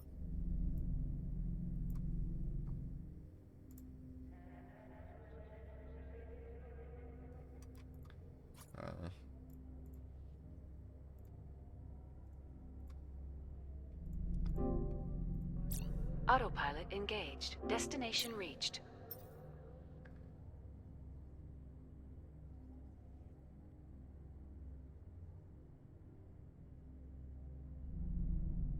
Yeah, I don't have to run around and grab them because of the integrated auto salvager. You can see here, it can grab loot crates. This is what I've gotten so far.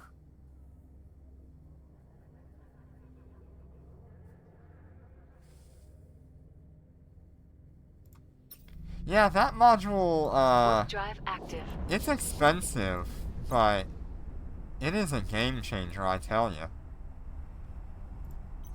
Being able to sit at 0 and grab the loot boxes out to 46, almost 48 kilometers once I get max skills, super important for a ship like this.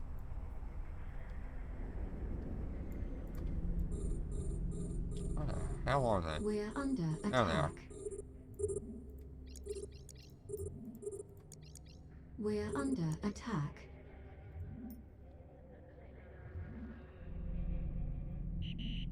We're being warp scrambled. It is definitely worth it. Yeah, 48 kilometers on max skills. Isn't that insane?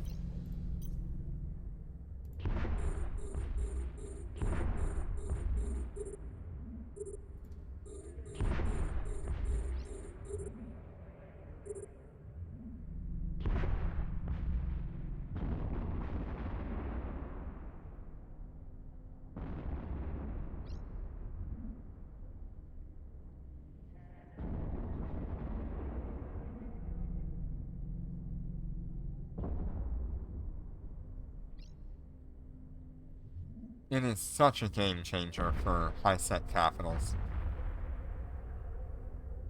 Because previously, before I had that module, I would just, like, ignore every box.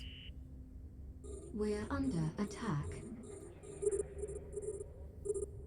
But now that I have this module, I pretty much We're under attack. add an extra 50% of my bounty tick just from looting the boxes.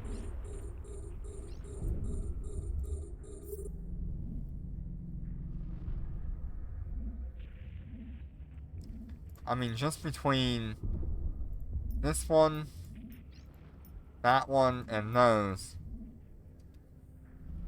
you're talking 142 million.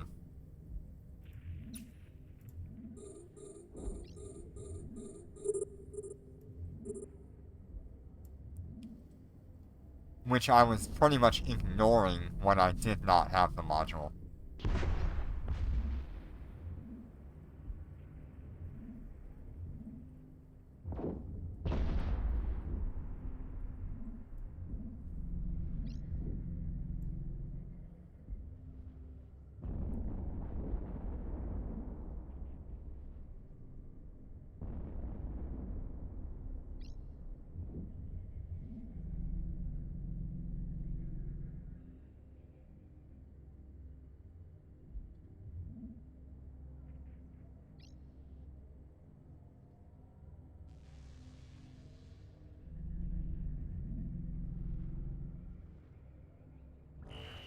Enemy ships detected. We're under attack.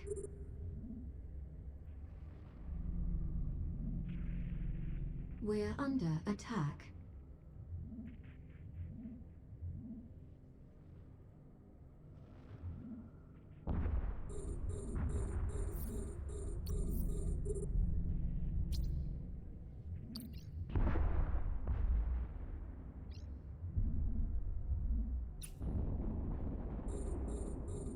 Well, right now we're kind of running out of labs to do.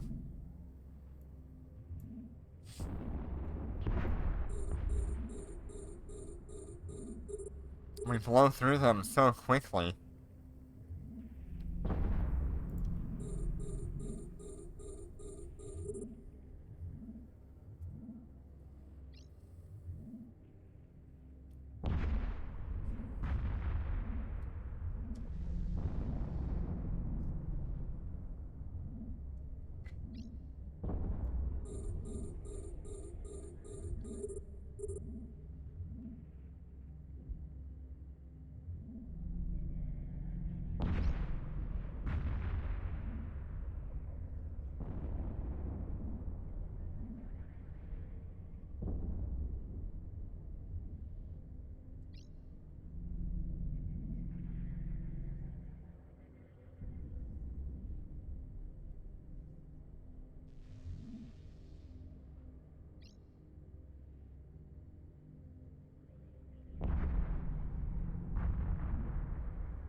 Enemy ships detected.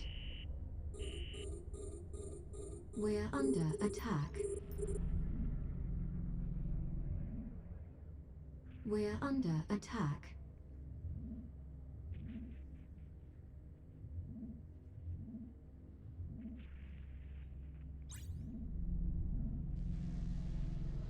And that is so good.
What is with this?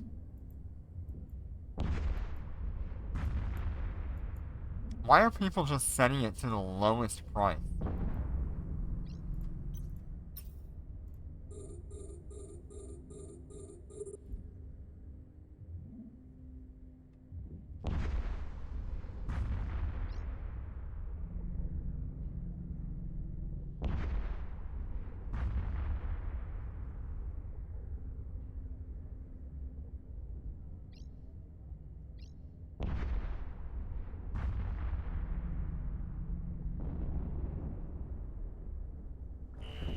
Enemy ships detected. We're under attack.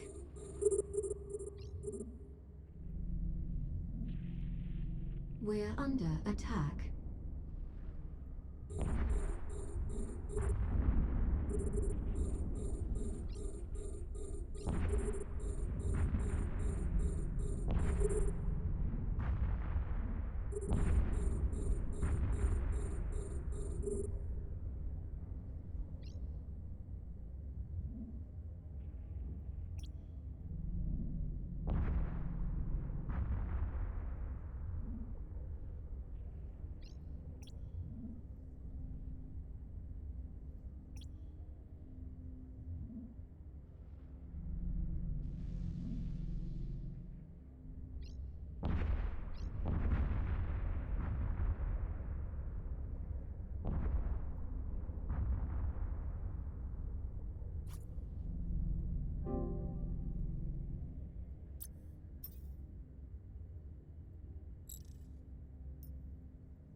Autopilot engaged.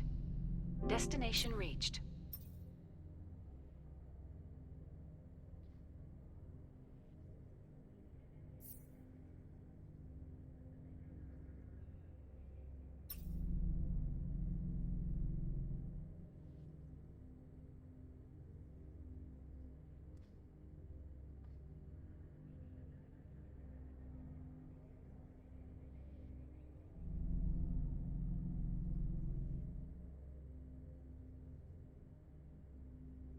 Warp drive active.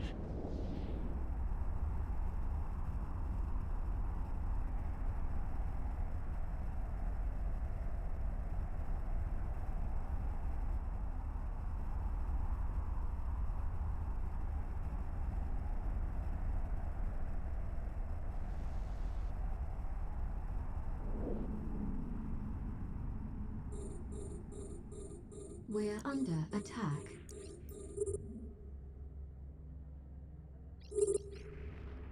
We're under attack.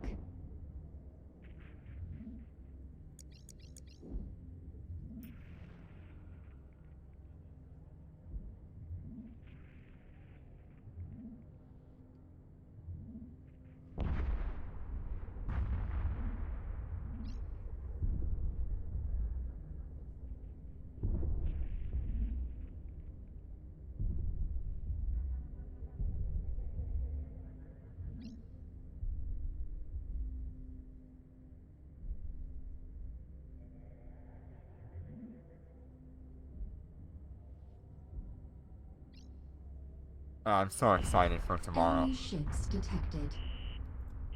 I'm gonna do a We're really under long attack. stream. We're gonna do all the Wayseeker stuff. Maybe we'll pick up We're under attack. the new bomber fighters. There's so much to look at.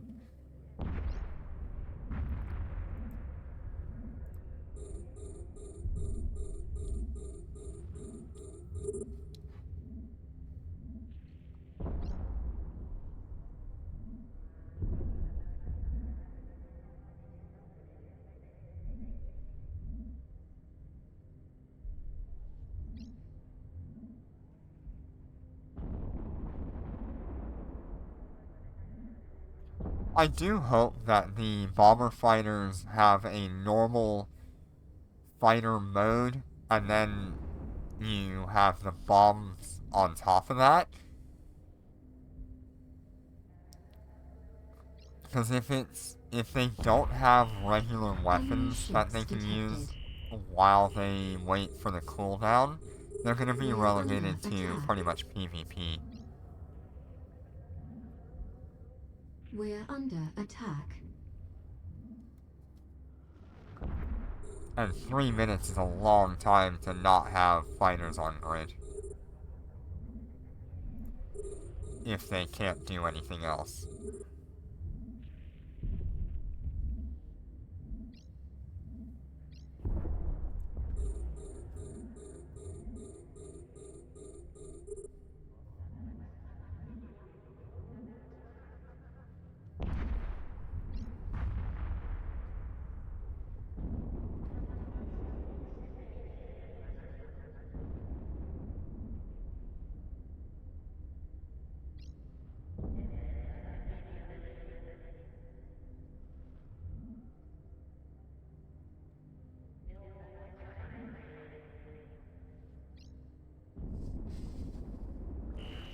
Enemy ships detected.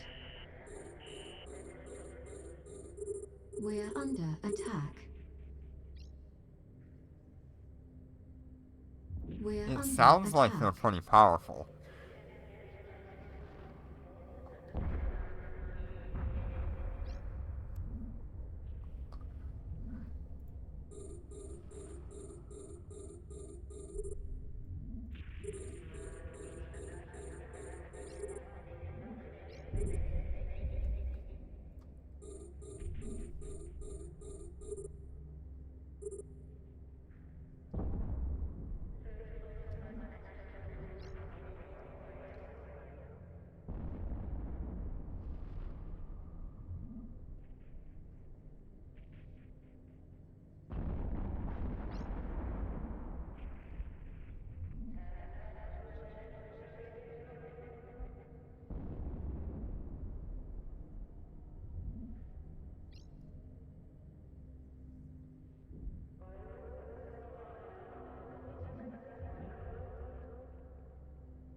Enemy ships detected. We're under attack.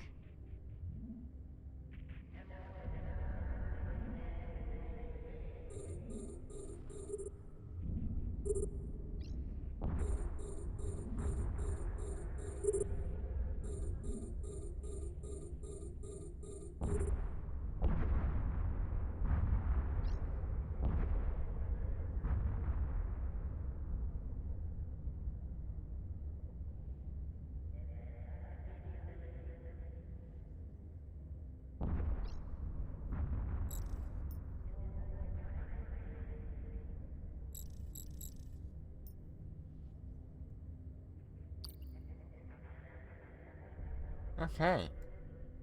Oh good, we still have one more lab.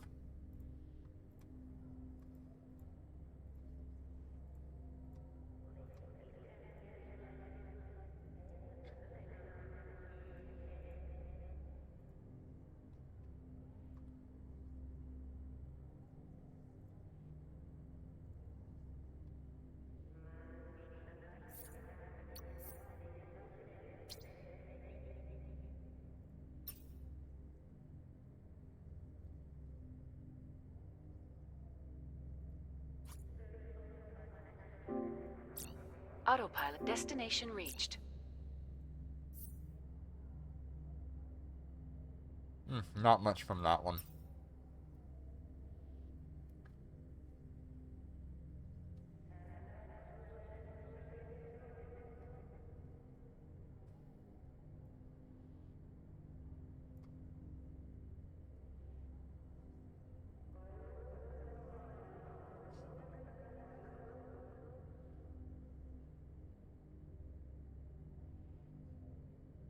Warp drive active.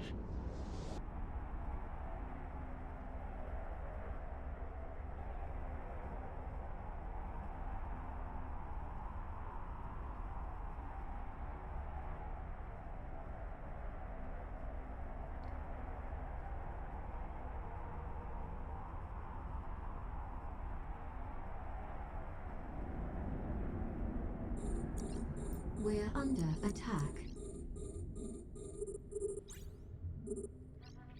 We're under attack.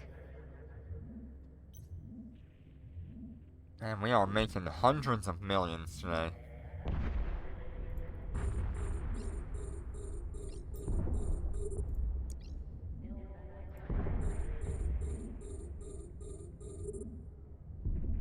See, we started today at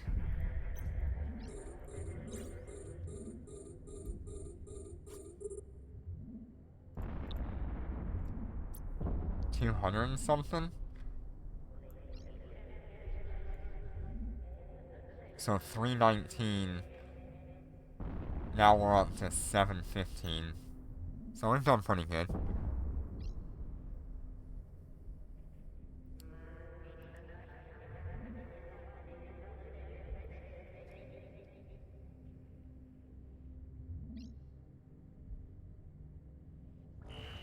Enemy ships detected. We're under attack.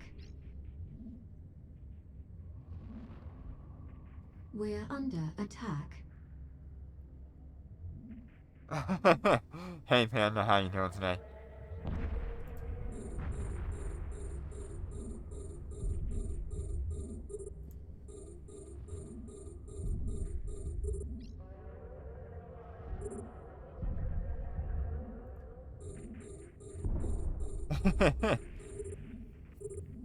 Yeah, I would not be flying a ship like this out in nullsec, or lowsec for that matter.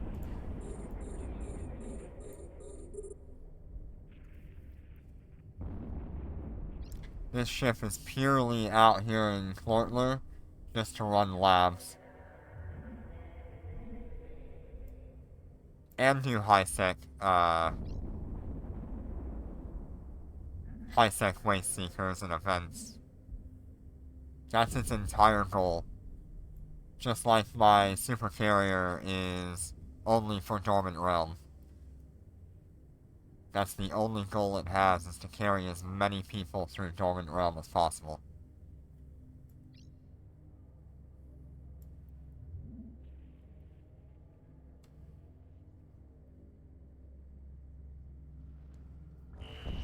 Enemy ships detected.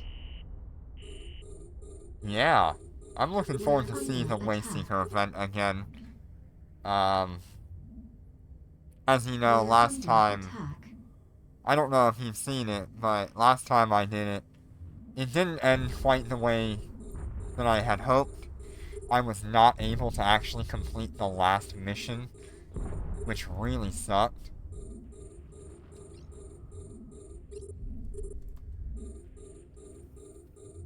I did not have the super at that time. I only had a Phoenix bodyguard.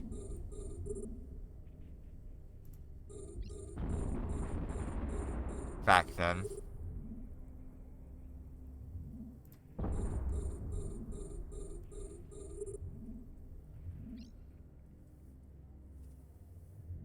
Now that I've got the super, I'm gonna make them pay for forever stopping me from completing it. I am on a revenge tour for that combat test. Yeah. I think carriers and dreadnoughts with turrets had no problem, but the Phoenix? Holy hell, that was a hard task. Missiles did not do well in the combat test.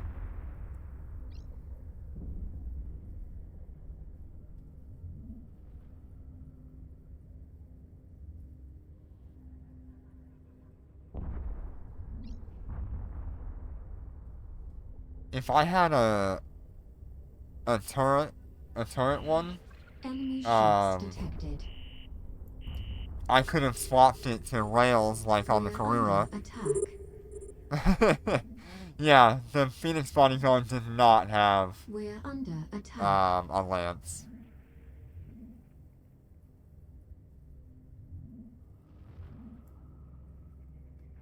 So I had to solely rely on the main weapons to kill those battleships that ran really far away. And that was awful. Nope, CIWS was not enough to kill those battleships. Especially since the CIWS was focusing small targets next to me. Those battleships ran away way too quick.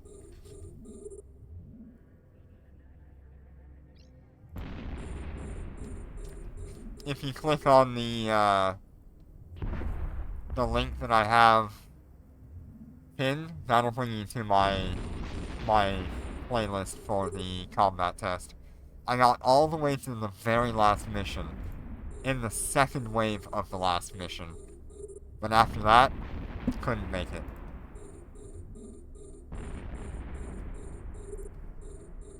That was the end of it for that one.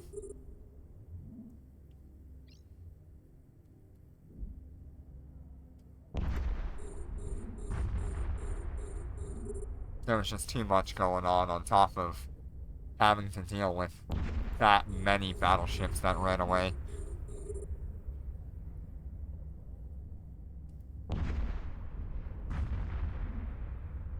That would be the first one. Is it not giving you all of them?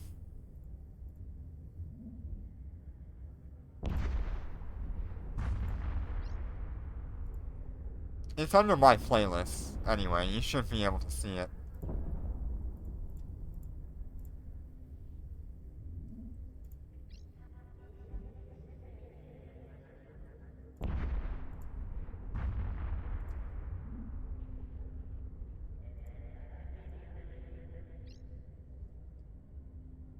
It's called Wasteseeker Combat Test Eve Echoes.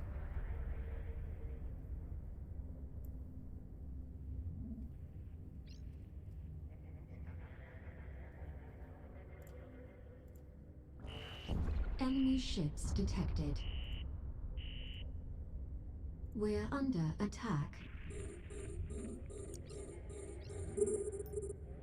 We're under attack.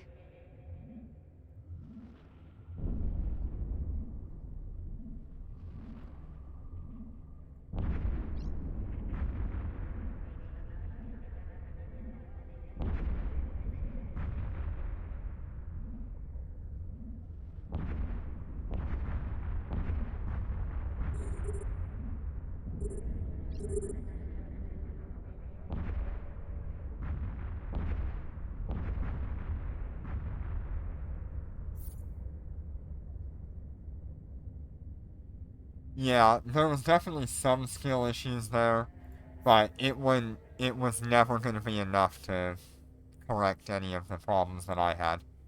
Like I said, my two problems were the capital ships and the battleships that ran away. Battleships got out of range. I did try all that. Trust me, I tried all of it.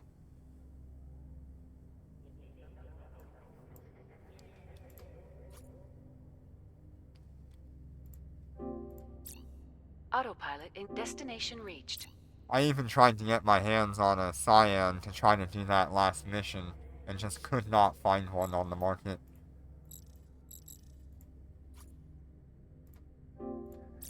Autopilot destination reached.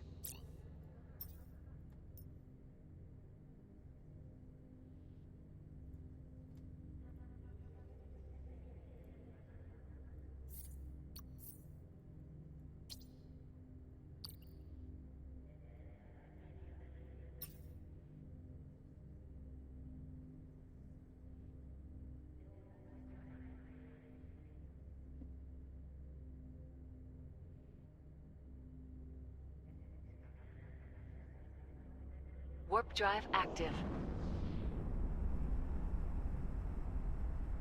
Yeah, the second to last video I have there, really should give you a pretty good idea of the struggle that ship had between all of the fits that I tried. We're under attack. We're under attack.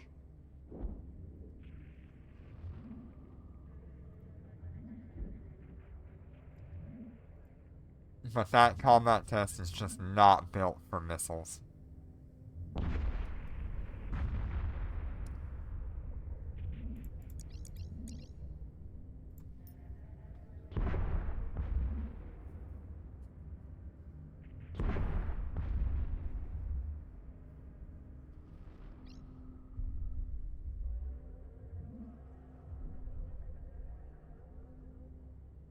Oh, nice. Yeah, that was pretty lucky.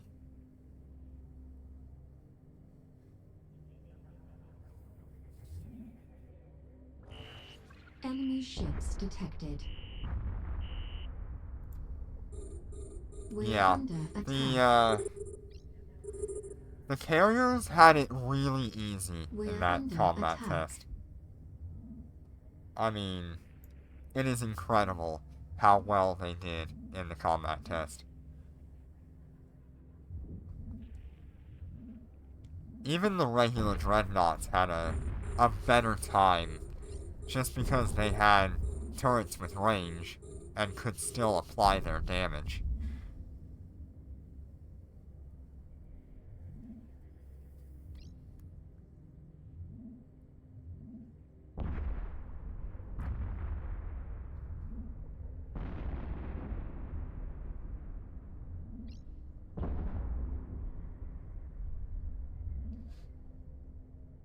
Naglfar supremacy, yes. Naglfar did so well. Enemy ships detected. Hopefully this time around, I'll be able to show off the Aeon running through all of it. I'll show off the Shanghai running through it all. Or at least the capital side of things, maybe I'll show We're under the attack. Shanghai doing. And then on T10 Day 1, I'm going to try to run the Naglfar and maybe the Revelation through there. I think the Naglfar will do better.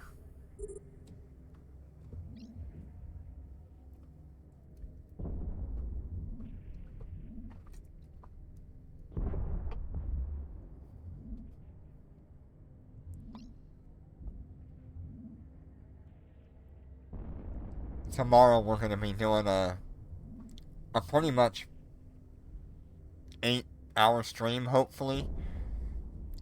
Just doing all the Dormant Realm carries. We're doing Wave Seeker combat test, covering the new stuff. Yeah, 1 barreled and 2 autos should be good. I don't even think you need the barreled. I Enemy think you should ships be fine detected. with just using the We're under attack. 3 autos. So long as you could kill the We're battleships under before they attack. got outside of like 100 kilometers.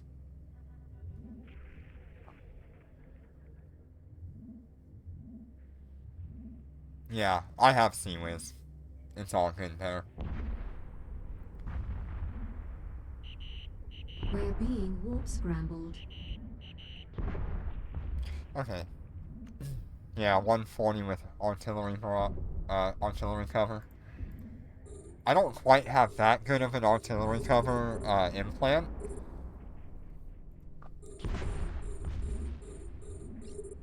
And I'm still only like 440 with T10 Day 1.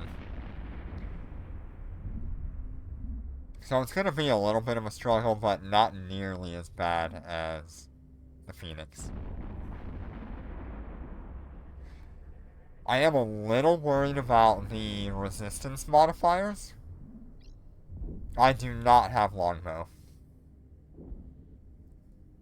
That is also a problem.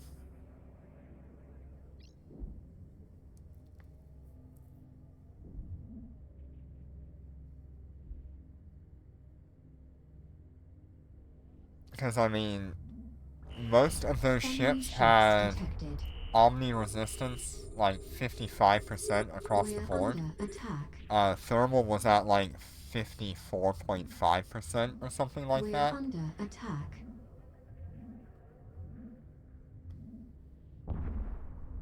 Yeah.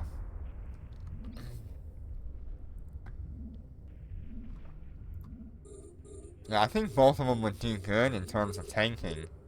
It's just... No, I do not have level 30 artillery.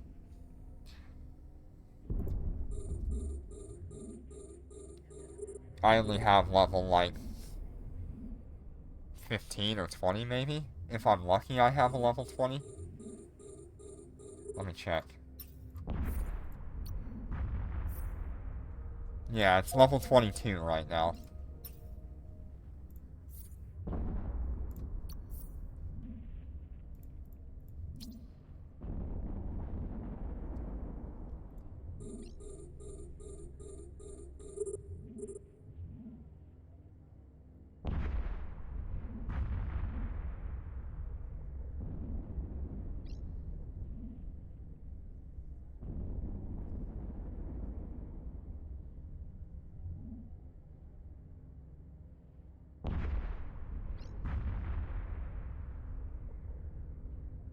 Yeah, I did see that. It is a good choice. Because I don't think we'll really need the tracking all that much on the top.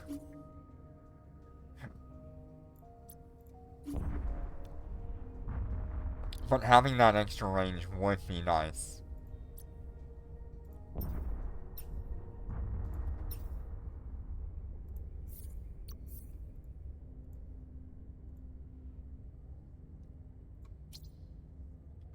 Okay, I am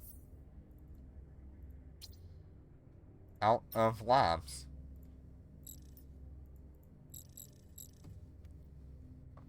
I have 4 characters right now resetting missions for laboratories, and we have run out of labs. I'm like a minute away from the next one.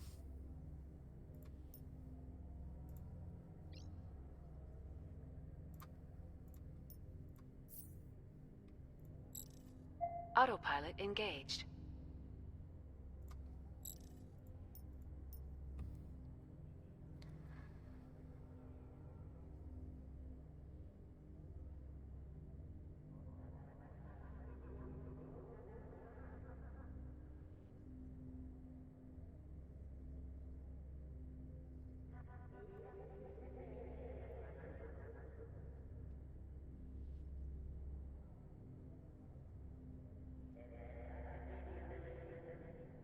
Warp drive active. Yeah, if I manage to kill the battleships quick enough, then range won't be a problem. Capital ship should be fine. Destination docking request But accepted. having those battleships run out to 150 kilometers is really annoying. And they do it so quickly. I definitely am gonna need the grappler. I don't know... I'm definitely gonna need grappler and target painter, at the very least. Scram and web, maybe, if I can have them in that kind of range.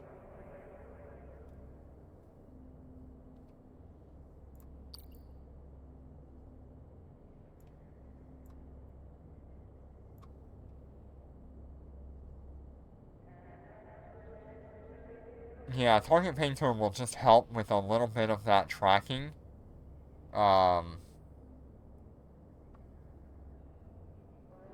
It helps a little bit.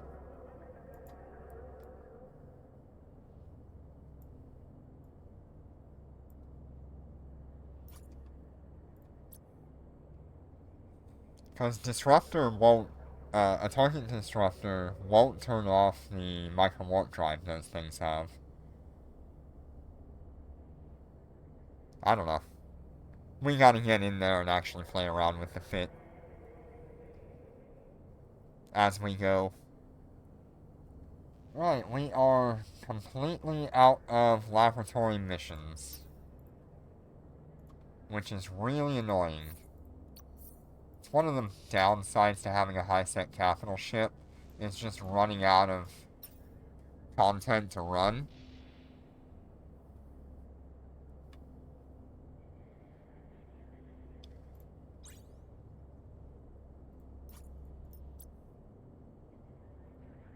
But we have had some pretty good high-sec ticks. 68, 78. Most of the rest of these are like 51, 57 for today. I'd consider that pretty good for a high-sec.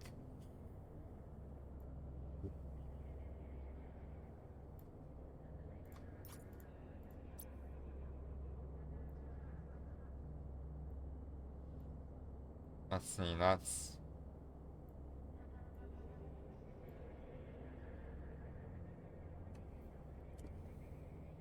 literally like 500 million, isn't it?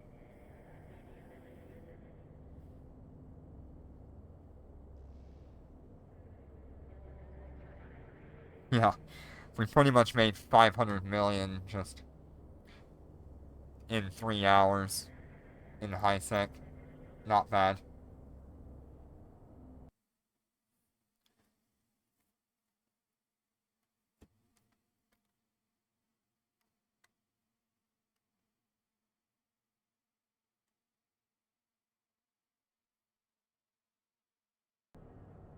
Alright, well, with that, I guess I'm gonna start heading to the Aeon, or I need to go back to Gina. I might need to go back to Gina first. Undocking.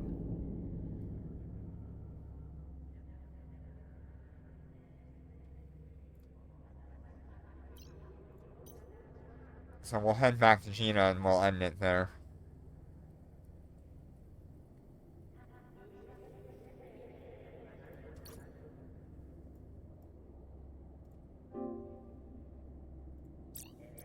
Undocking.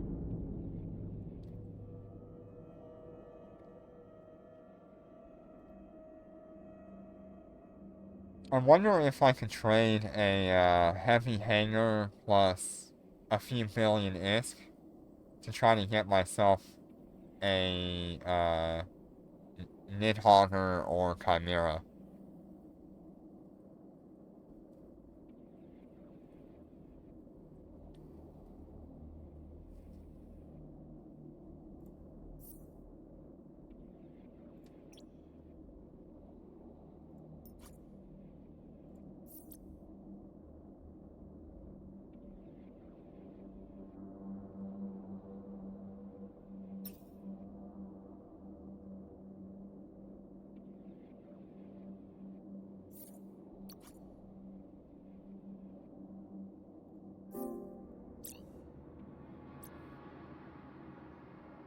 Yeah, heavy hangers are like 20 to 25.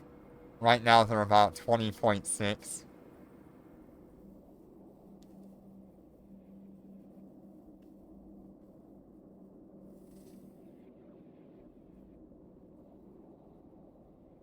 Yeah. Yeah, it'd be pretty close to that.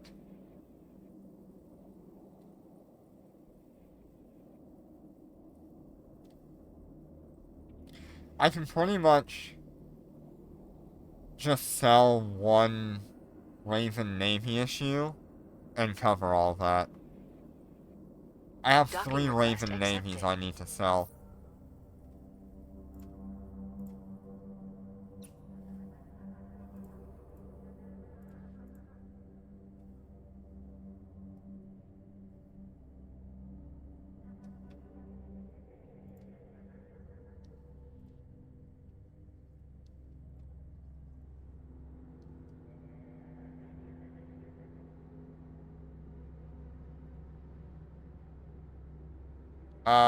Raven Navies are... what is it, 10.2 right now? 11?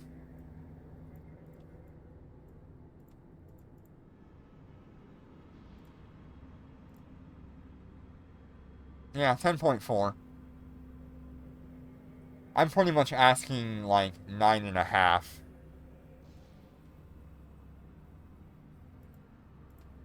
For each one. I've got 3 of them I'm trying to get rid of.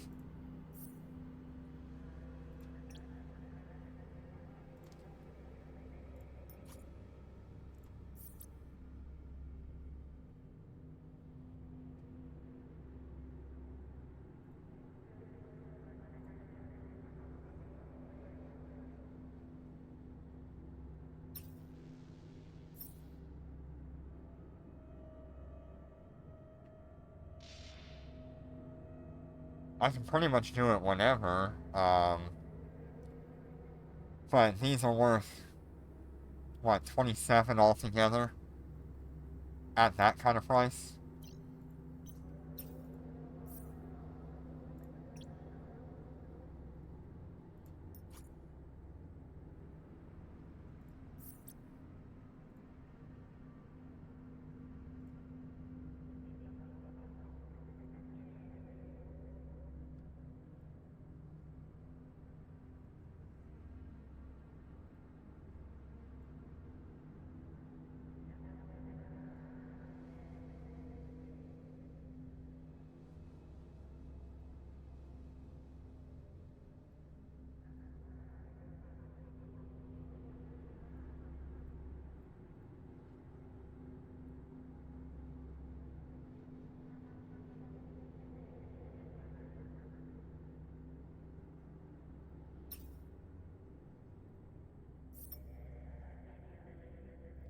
Okay.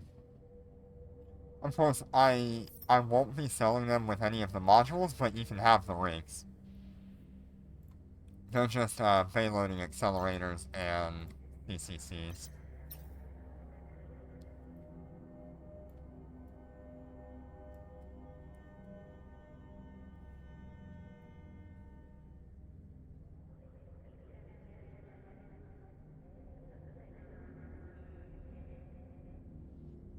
Oh yeah, that's no problem then.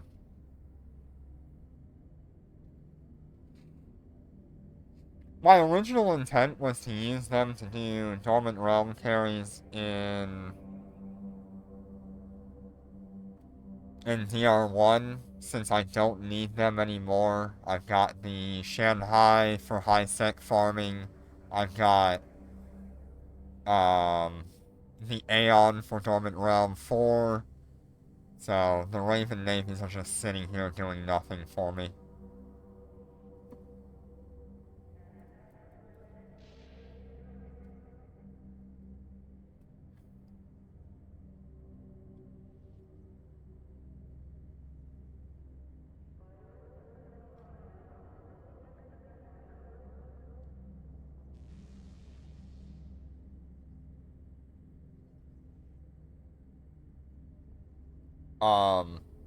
I would ask if you could deliver it to Eistadar, not Eistadar, Kenora. Um, and that would be the only thing that might prevent you from doing that. Because I need to take it from Kenora to where I'm going with it.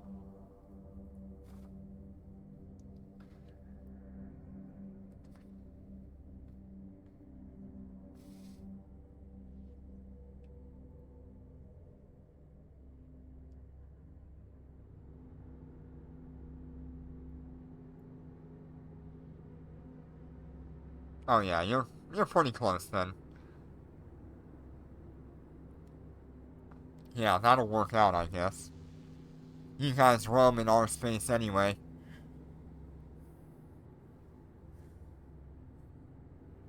Yeah, if you want to send it, to my main character here, Orion Ikeoa. Orion underscore Ikeoa.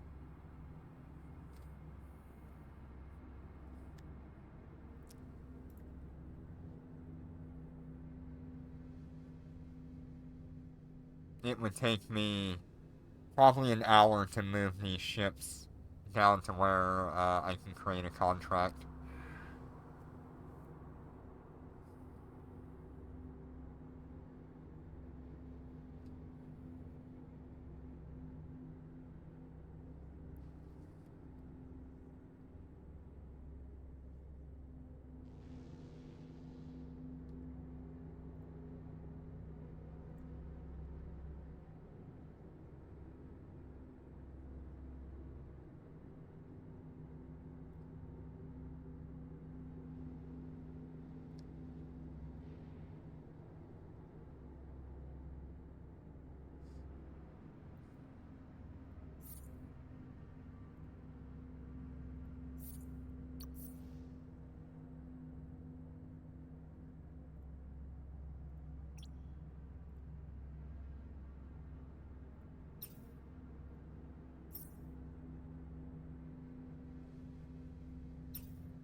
Yeah.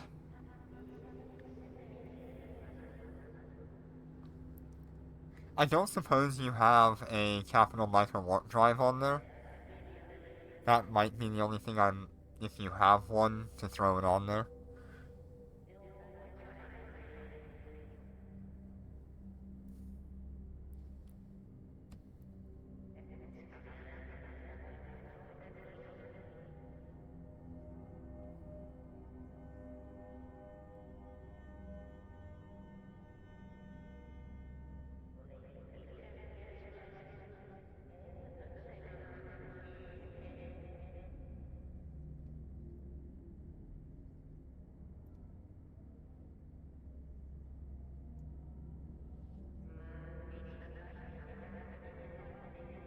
Okay, that's pretty much the same bit that I would throw on it.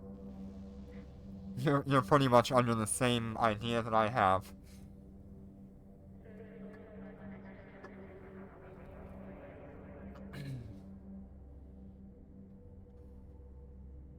Yeah, I'll show it on screen here. It's Orion underscore Ikaela.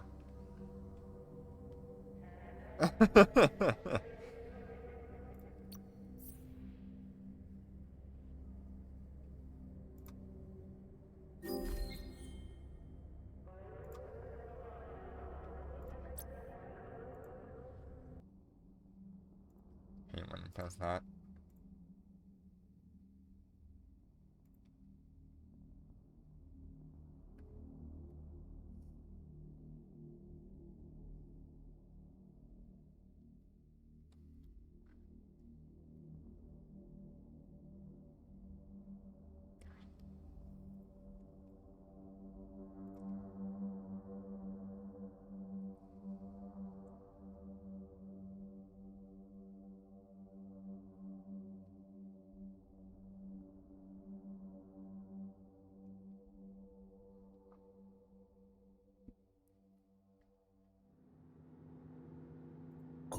Yeah, I need to collect a bunch of capitals, so this will help me out.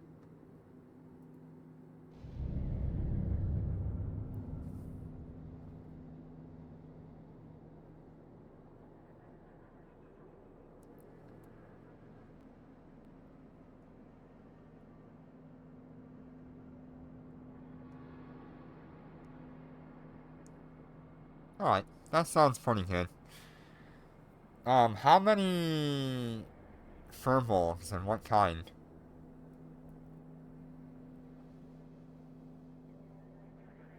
Are they just normal furbolgs or are they like navy furbolgs? Yeah, that's fine. I don't need your salvagers anyway.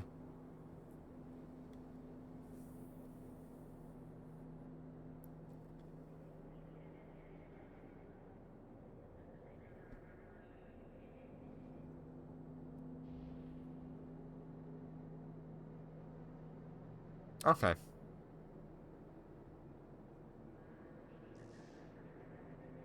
Yeah, it seems like a pretty fair trade. I mean, you've got a lot of value there.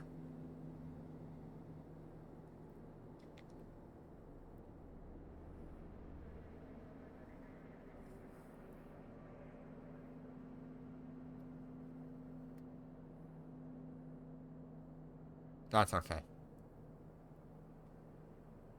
Yeah, it seems pretty reasonable.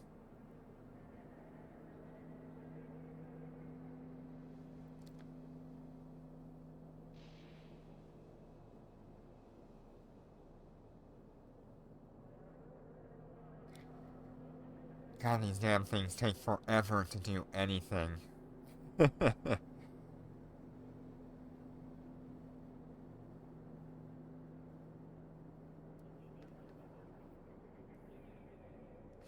Yeah, what is your in-game name so I can start, like, messaging you?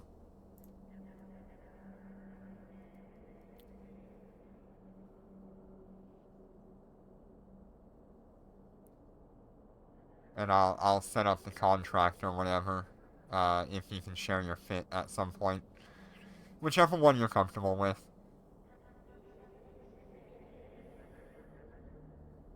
Or is that a Pandalord? Okay.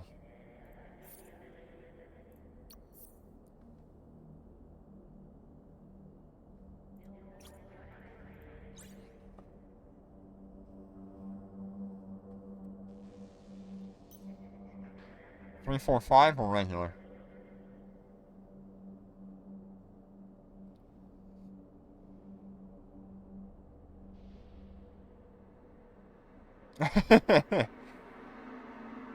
Regular. Alright.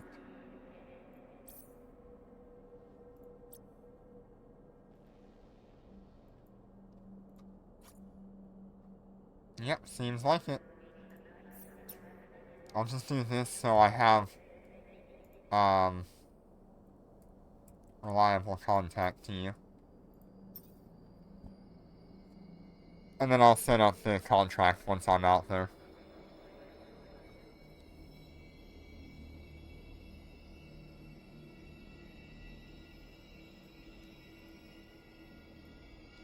Might be a day or so, I don't know. We've got a lot going on tomorrow, so maybe we can get it done tomorrow.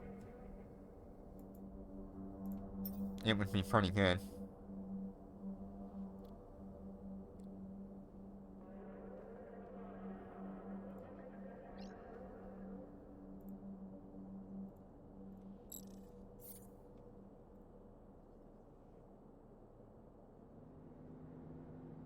Yeah, alright. Do we want to do just like a gentleman's agreement, or do you want to just do it all in one contract? That is a bit scary for anyone, so I understand.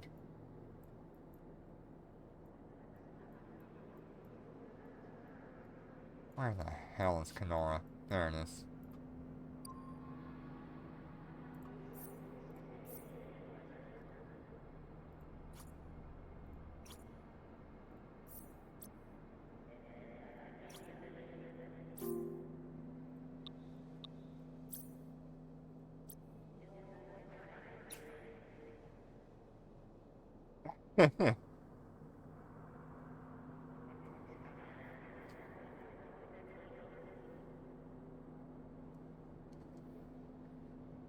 Alright, well, I'll make sure I get it sent to you. I won't accept your contract until I've sent it to you. You have my word on that.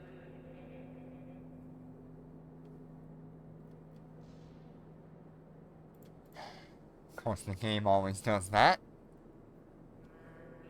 Alright. Yeah, I don't need to be hunted down on C10 day one. It's bad enough. Yeah, I fixed that problem. We no longer have that problem now. Doesn't really matter, people will know where I'm at anyway. But at least it'll help prevent, like, when people are watching me live.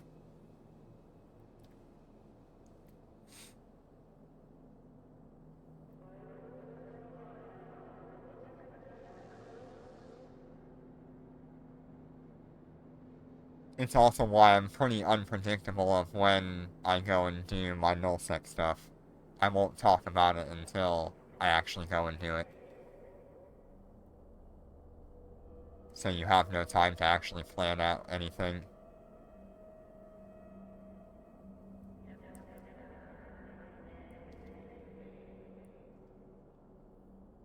Yep, take care, Panda. Good to see you. Thank you for joining.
get all this random junk out of my ship.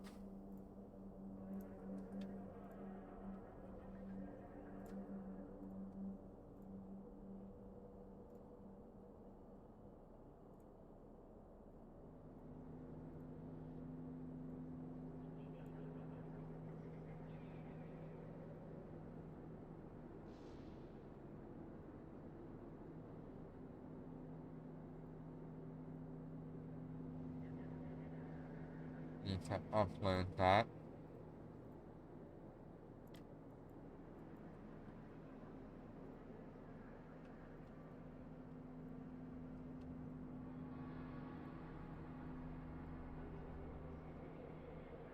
Upload those.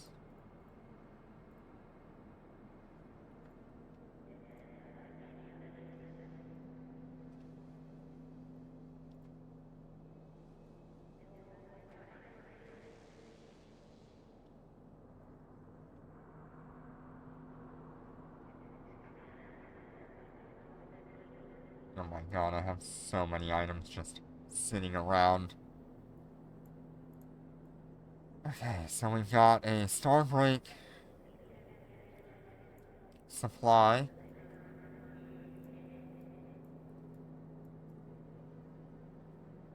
Battleship skin box, that's fine. I have no idea what I want to do with this Starbreak supply.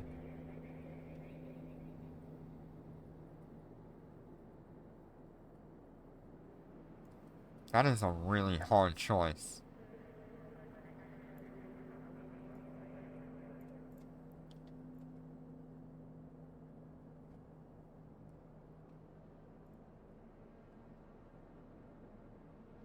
Alright. Well, I think that's it for me today. Thank you all so much for joining me and all of the support that you've given me over this long period of time. We're still working on attaining capital ships and stuff for T10 Day 1. We made some pretty good ISK today. Tomorrow I'm excited to do all of the crazy stuff that's coming in. Hopefully we'll learn a bit more about those new heavy fighters. We'll see what happens.